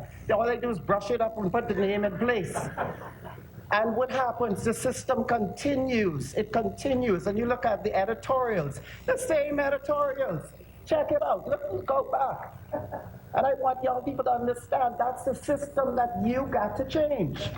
You have to be responsible for it. Don't let them put these pundits out. Don't let them try to write your narrative. Don't let them go on social media paying people to call you any kind of thing they want to call you. The thing you have to do is recognize that the system is in place. And once you know that, that's why I know where I'll be in 2022. And I even know where Kalani will be in 2022, even if he doesn't yet. Where were you, Mr. Politician, when I was 17 years old, almost get knocked down by the bridge with Janet Boswick, them fighting for equality? Where were you, Mr. Politician, in 1987? I was right down here on the streets with a placard in my hand, advocating against Loftus Road, a decision I believe was right today. But I was there because of party. It was party. So don't tell me about loyalty, because I don't remember when I saw you, Mr. Politician. Where were you in 1992 when we walked barefoot in the rain underneath a trailer, by the trailer, welcoming the Free National Movement in? Do any of you even remember where the first headquarters was? Come on, man. Jerome Avenue. Leadership that never had to work is worse than fake news. It's simply not that easy in politics to cloud insecurity. The system can no longer protect insecure leadership. Shake the dilly tree. Dilly drop. When will we begin to pick up our dillies? Yes, I do believe we ought to be held responsible in the wake of Dorian. As part of the legislature, we should have demanded NEMA's annual plan that should have been signed off by the Prime Minister every year. Correct me if I'm wrong, but the act was not followed in this regard since 2008, when it was passed. And of course, without accompanying regulations. That's how the people learn. When you have regulations, rules to be followed, and then accompanied by guidelines and policies that shape who we are as a people. So we cannot break the law in here, but yet you demand a lawful society or a lawful culture out there. National security, it will not work. Torchbearers, young liberals, aspiring politicians. I want all of you to get a pen out and paper when I'm speaking in this house from this moment on, because this is about you. And this will be an interactive course. I listen to you, I bring it here. You listen to me, and you take it out there. Simple as that. Because we are not bringing to this House of Parliament in 2022. Nobody who don't understand that this is the people's place. It's the only way to reverse the political curse over our nation. Torchbearers, young liberals, don't let your loyalty outweigh your integrity. It's integrity how you eat, not loyalty. However, loyalty has its place. Members, we cannot abuse our Constitution to satisfy a political will that even derails your own party policy. Members, you can't say that you're not for taxes, you're for creativity, and then come back here proudly adding taxes and additional fees on the backs of the poor people. Members, we have to have more respect for our people. You must represent, and you must represent to the fullest. Members, you ought not to be second-class citizens in your own country. I am not talking about wealth. I'm talking about a mentality. Petitions by the people presented to the House, delete drop.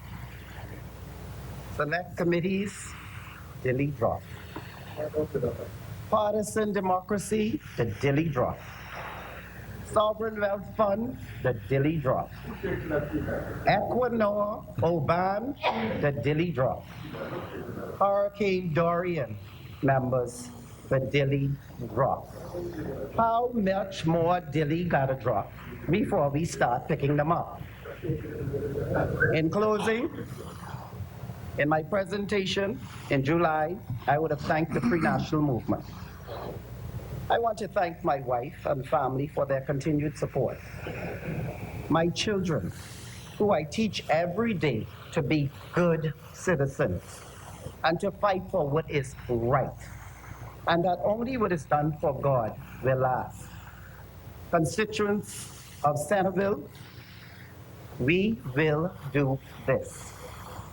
Bahamas, members, FNMs and PLP supporters, as the scales are lifted from our eyes, every day will no longer be a struggle. And even us will see what our children have been saying to us for many years, but we did not listen. A country choked by the disconnect between the Parliament and our people. Thank you, Mr. Speaker. Thank you, honorable members. Thank you, God. And may you continue, God, to reign over us and our people. And may you continue to bless all the people and the Commonwealth of the Bahamas. Thank you very much, Mr. Speaker and members. Thank you, Honorable Member. As many, the Chair recognizes the Honorable Member for Mako City.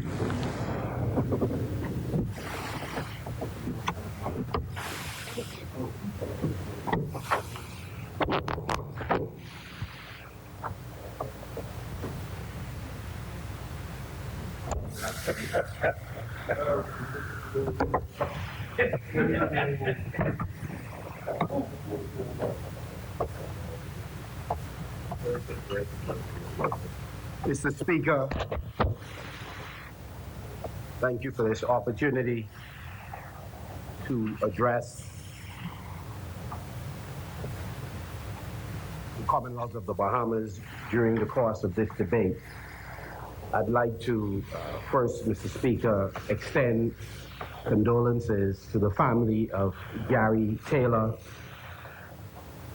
Renee Gibson, and Sanclair Forbes, and to say to the families that our thoughts and prayers are with you in Mako City and certainly throughout Grand Bahama, and we commend to you God who can provide peace that passeth all understanding. Mr. Speaker, I'd also like to say a special thanks to the residents of Mako City for their ongoing support and encouragement, and especially to the coalition that we have been building in Grand Bahama and beyond, who continue to assist us in the various community initiatives, and in particular, who assist us in the work we do to assist residents in rebounding from the worst catastrophe in the history of the Bahamas. The work we have been doing in Grand Bahama, in general, Marco City in particular, is not new to us. From 2016, in the aftermath of Hurricane Matthew, we sought to build a non-partisan coalition that would make a difference in the lives of our people. And there was a simple mantra that we had, and that was that we were going to serve all of our people, regardless of their political persuasion, because at the end of the day, many of the afflictions of our country does not stop to check your political identity before impacting you. That's true about crime, it's true about poverty, it is certainly true about natural disasters. And so, Mr. Speaker, it has been no different in the aftermath of this horrible catastrophe that persons from different political organizations have come together, and we are working diligently in Grand Bahama. But before speaking more about that, Mr. Speaker, let me first thank the staff of the Ministry of Agriculture and Marine Resources and BAIC for the incredible work that they have done in carrying out assessments throughout Grand Bahama and Abaco in the aftermath of Hurricane Dorian. The team, despite the trauma they had suffered in Abaco and in Grand Bahama, have been exceptionally helpful to the team in New Providence, who were assisted by the agriculture arm of the Organization for American States, AICA, the CARICOM agriculture arm, CADI, the Food and Agriculture Organization, an organ of the United Nations, the IDB, the International Red Cross, and Convoy of Hope. All of these multilateral organizations and NGOs have been gracious to the Ministry of Agriculture and Marine Resources in assisting us with assessment and commitment to help us rebuild the sector.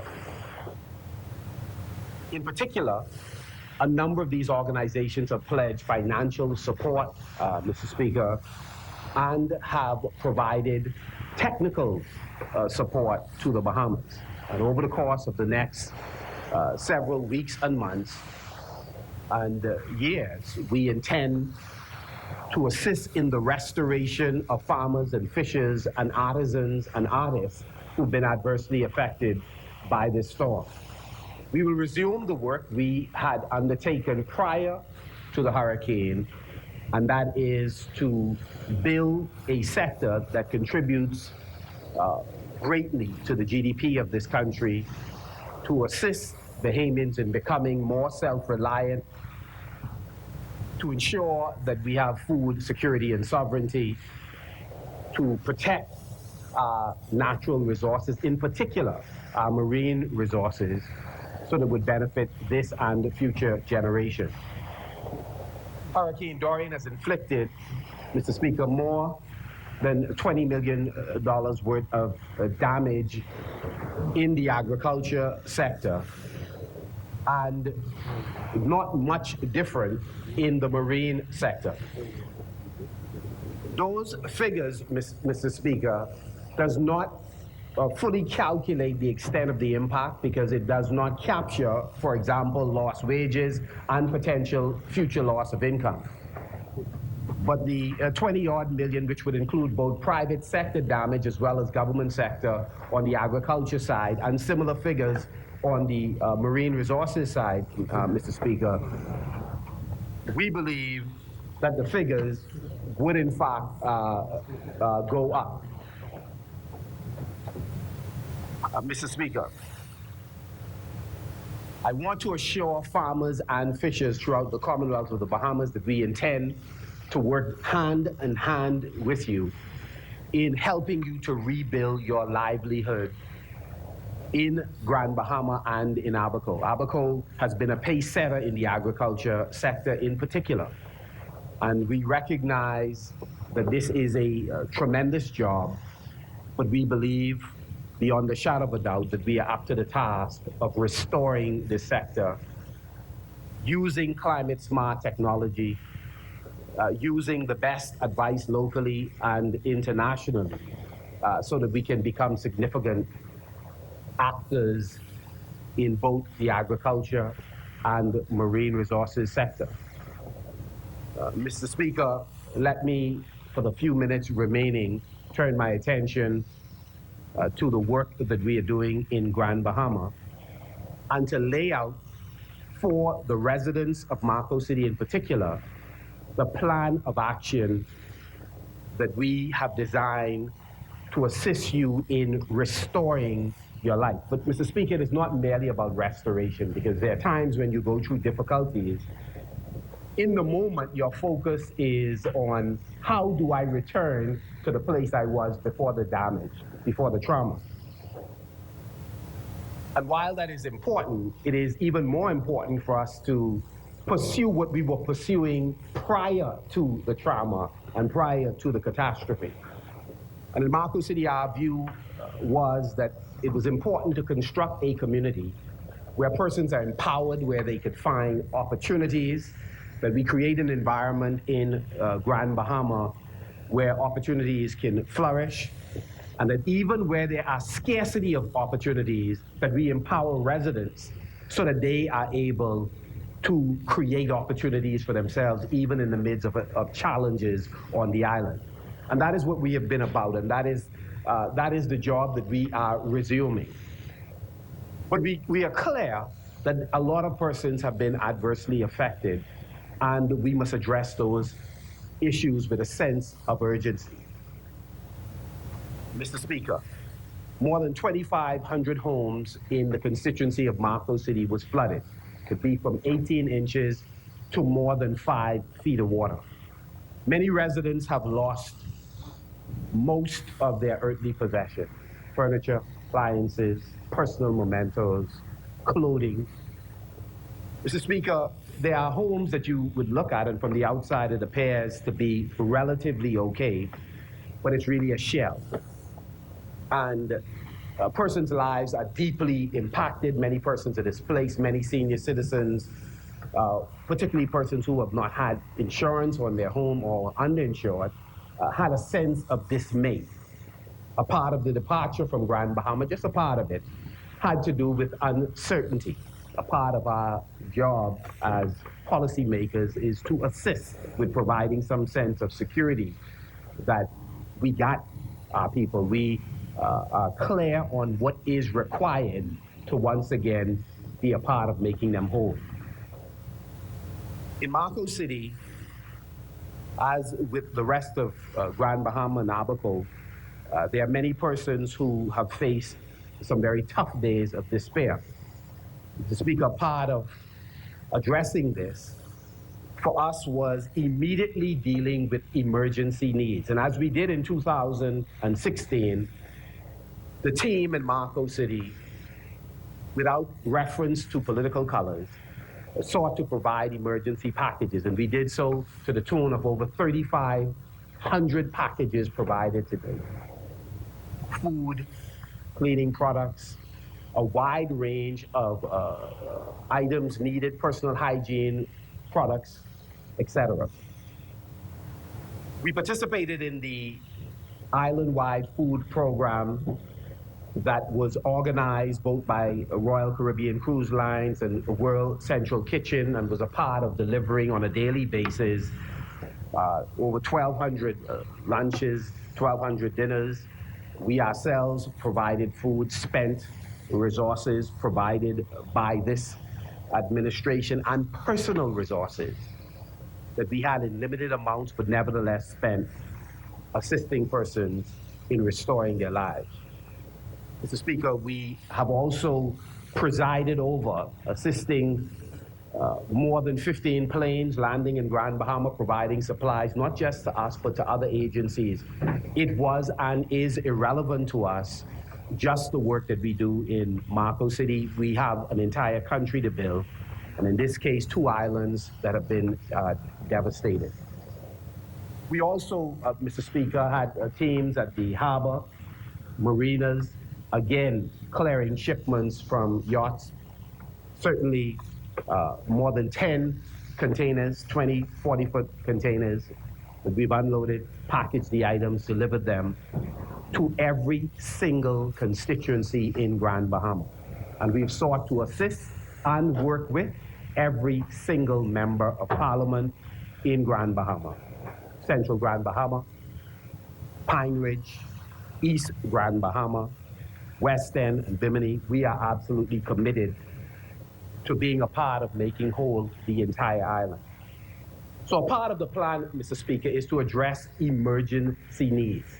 That sometimes included helping people temporarily relocate from Grand Bahama, and in a number of cases, they have come back home. We've assisted with medical funds for medical treatment, whether in Grand Bahama or overseas. We have been in contact with colleagues who are here in this house, who've been responsive to the efforts that we've made on behalf of residents. The Minister of Health and I were in contact quite often as medical supplies came into Grand Bahama, and we sought to have them delivered to the RAN, or teams of doctors that came into the country wanting to help, and they were authorized promptly by the Minister of Health and went to work. We are grateful for the responsiveness, the speed with which things were being executed. Mr. Speaker, we are grateful to the many international partners that have come on board. Some of them right now in Grand Bahama are assisting with providing funding for rent assistance. They are providing social service assistance in conjunction and separate from the Ministry with responsibility for social development, and we continue to work with each of them. Mr. Speaker, on occasion we have taken photographs just to document for donors as well as for cynical people in a tribalistic society that we are about the people's business. But most often, the team have not been concerned about snapping pictures, largely because, Mr. Speaker, sometimes it's offensive to the people you help. I've lost some friends during this period, Mr. Speaker. I said to one group that was very much committed to doing a documentary, which I fundamentally have no difficulty with. I said, the burden your request puts on me and the relentlessness with which you're pursuing me, facilitating this, is equivalent to videotaping a drowning man versus putting down the camera and rescuing them and then maybe documenting after.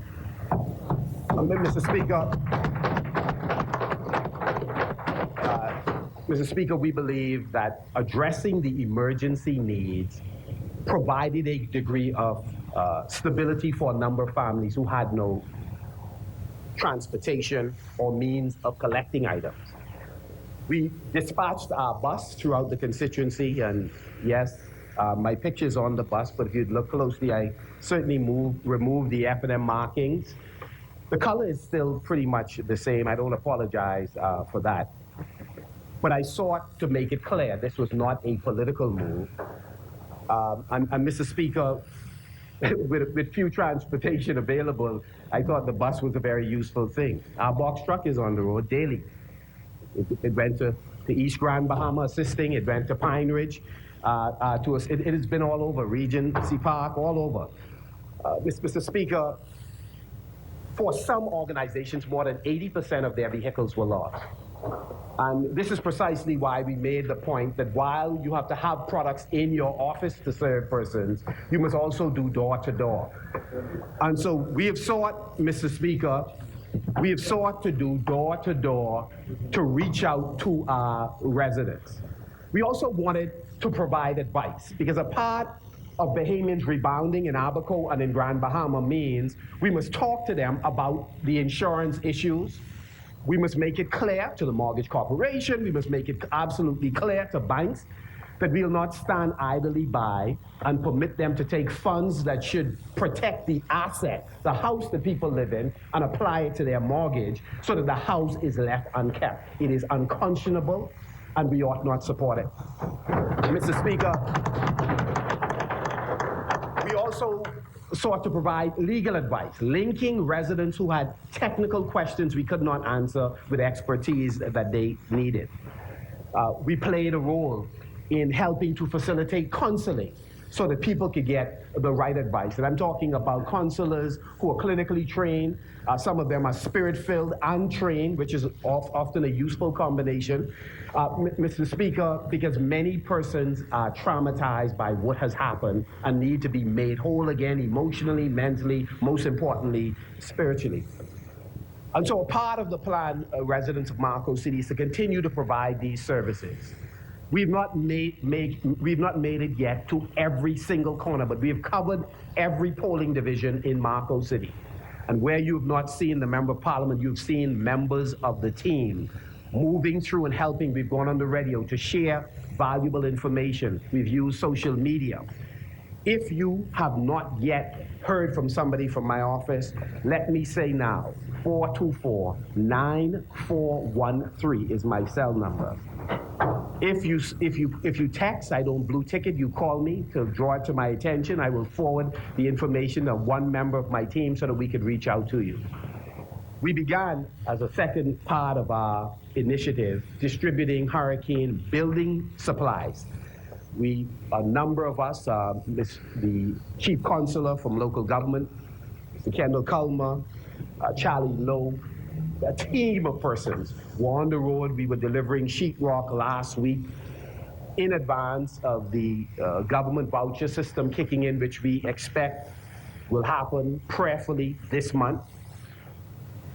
There is a need for us to move and move quickly, and so we sought to get on the road with the supplies, delivering hundreds of sheets of sheetrock, 5, 8, half-inch. And of course, this week we will be on the road again with plywood. In fact, I ask colleagues to forgive me who speaking. I do intend to fly into Grand Bahama this afternoon or not later than first thing in the morning to continue that distribution, to put in hours. Many roofs are still leaking in Grand Bahama. Some were leaking from 2016. And we intend to be a part of it. We have said, Mr. Speaker, prior to the election, despite the fact that it was my last shot, I didn't want to sell a dream. I wanted to be honest, brutally honest. I'm not your salvation, I'm your partner. That I, along with your church community, your family, and others who care about you, if we collaborate and each of us do our part, we can be whole again as a community. And that has been the commitment. So, Mr. Speaker, we are in the phase now of helping to create some normalcy in the community by helping persons get back in their home. Every little bit helps. And so we're asking folks to immediately gut your house where your sheetrock has been, was wet due to the flooding, so that you are not exposed to mold, and do not take more supplies than you need because there are many persons who are in need. And while we focus on senior citizens, people who are differently able, single mothers, etc., we do know that there are some citizens who are underinsured and also need help, so we do not ignore them, because many of the underinsured have lost all their contents. So 5, 10, 15, 20 sheets of sheetrock and some plywood does make a difference in helping them get a fridge, a stove. And to let residents also know that we are running a program where we are partnering with others in New Providence and in the US who are prepared to participate in partnering with families. And as we do the assessment, we have been listing building materials required as well as other items and reaching out to folks who are prepared in some cases to donate furniture, appliances, building supplies. And so we are going to be methodical and systematic. This is not new to us. We've been doing this for the last 3 years plus. We run accounts at the hardware stores in Grand Bahama. We've done so at Kelly's. We continue to do so at Contractors Direct and Gold Rock. We have never stopped doing this work. This is not new to us. And so we will help in the rebuilding. We have teams that will also assist in extreme cases, senior citizens, people who are differently able, and we will put teams on a number of homes to help in the repair of homes. Now, if you have a large job, for example, your entire roof, then we expect that the small home repair program and NEMA and others would kick in with the bigger jobs. But those persons who need to be made whole, 10 sheets of plywood, felt, shingles, we believe that a number of those we can help. Where we are unable to help, we will provide the message you need, the reference to agencies that can help. We do not seek to run you around. We will do what we're able to with the supplies and resources that are available. Resources are not unlimited. Our love for you is, our commitment to work with you, but the reality is resources are limited, but if we pull together, it is possible for us to be made whole again. We are part of wishing to stimulate business once again. It is our intention in Marco City to enter into discussions with landholders with a view of getting contractors to engage in putting together housing projects. We have already expressed our view that the government ought to be in the business of building houses, but I can tell you for sure your member of parliament intends to work with contractors in the Marco City constituency where land is available and you do qualify with the necessary funding so that we are able to create employment and housing in tandem with each other. Mr. Speaker, this is not rocket science. It's a difficult job. It's going to take some time, but I believe to the extent that we pull together, we have the capacity to do so.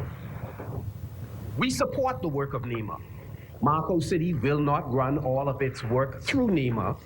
We believe we need to run on parallel tracks, but yet support the work of the government agency. We wish to move at a pace that we control and in a format that makes sense for us. At the same time, we have already introduced a number of international NGOs to NEMA, who's assisting NEMA and by extension assisting the remainder of the island. We wish to congratulate Mr. Minister Iram Lewis. We are confident in him that he will do a remarkable job, that he will ensure the full integration of all members of parliament in the relief effort. No one knows the constituency better than the member of parliament, not one government agency. And it is absolutely essential for members of parliament, all 7 of those whose constituency are affected, to be fully integrated. And we're grateful for the leadership and the foresight of Mr. Lewis to do exactly that.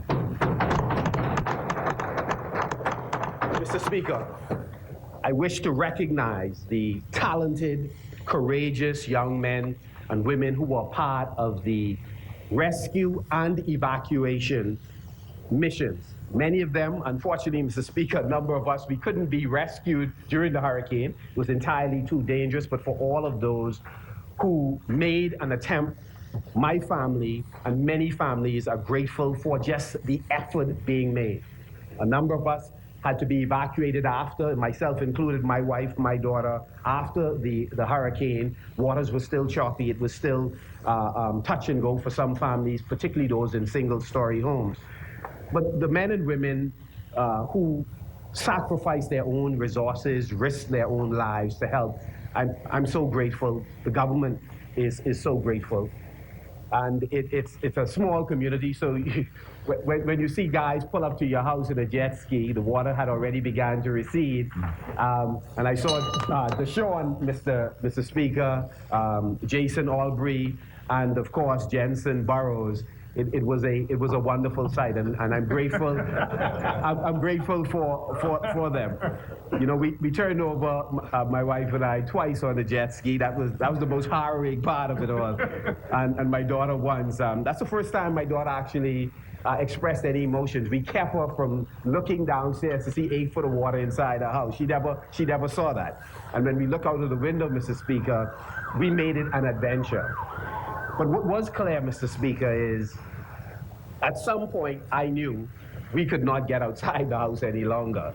And if we were going out through a dormer. And your vision for your life and the people you love and the country you love is a lot clearer.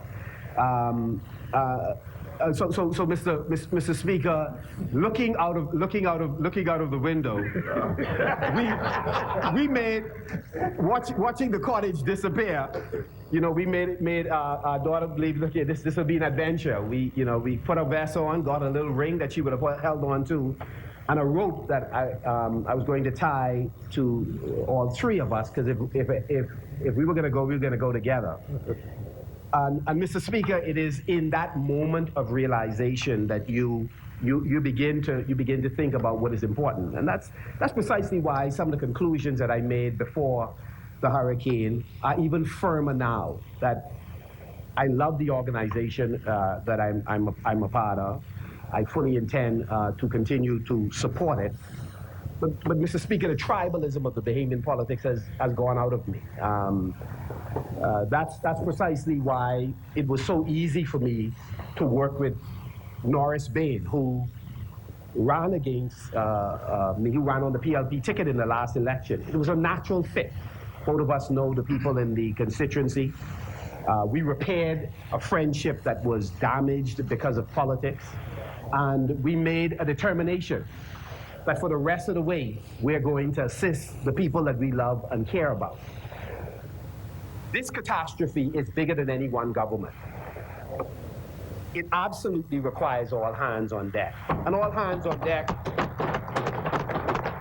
Mr. Speaker, means every past administration, those that are minded to help, because we don't have a monopoly on brilliance or a plan of action. And it's important that we reach across the political divide in order for us to rebuild this country. It is a mammoth task.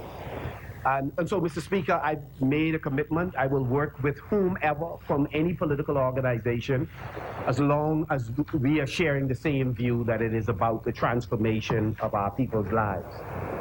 And so I wish, Mr. Speaker, to say a special thanks to all of the persons who have come on board, who sent words of encouragement, who prayed for the families who have been affected by this tragedy, and for those who have practically made contributions. Bishop Neil Ellis and the international missionary partners, Mercy Chefs, Zania and Jonathan Bolega from Florida, Bahamians who continue to give, Godwill McDonald, Stephen Kelly, Freeport Ship Services, Winston Pinnock, Kali Klanaris, John Boswick, Kendall Culmer, and the local government officials in Grand Bahama, Royal Caribbean Cruise Lines, Carnival, Kenneth Roma, World Central Kitchen, Convoy of Hope, Alive, Edward Hanna, Allegiance Airlines, Missionary Flights International, good friend of mine, Saboto Caesar, the Minister of Agriculture, Forestry, Fisheries, and Rural Transformation, who flew in from his country to be here with us. Dawn Sanders, Nima, Seth Dickman, the Salvation Army, Yvette Blanco, Yvette Knowles. There are so many persons who have been assisting us, Mr. Speaker. And so, as I take my seat, I just want to express not just gratitude for all of the persons who have been contributing, but also to express hope that we will be able to restore Grand Bahama and Abaco. It's not going to be because we wish for it.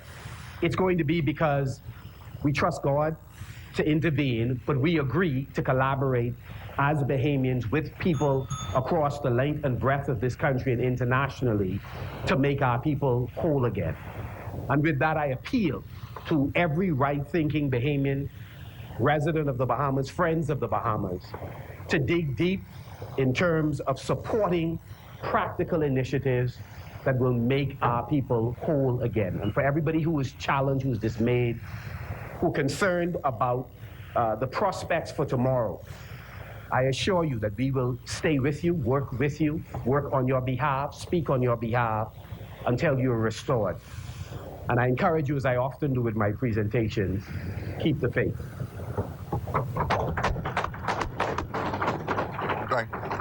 Thank you, Honorable Member. As many, Chair recognizes the Honorable Member for Bamboo Town. Chair recognizes the Honorable Member for Freetown.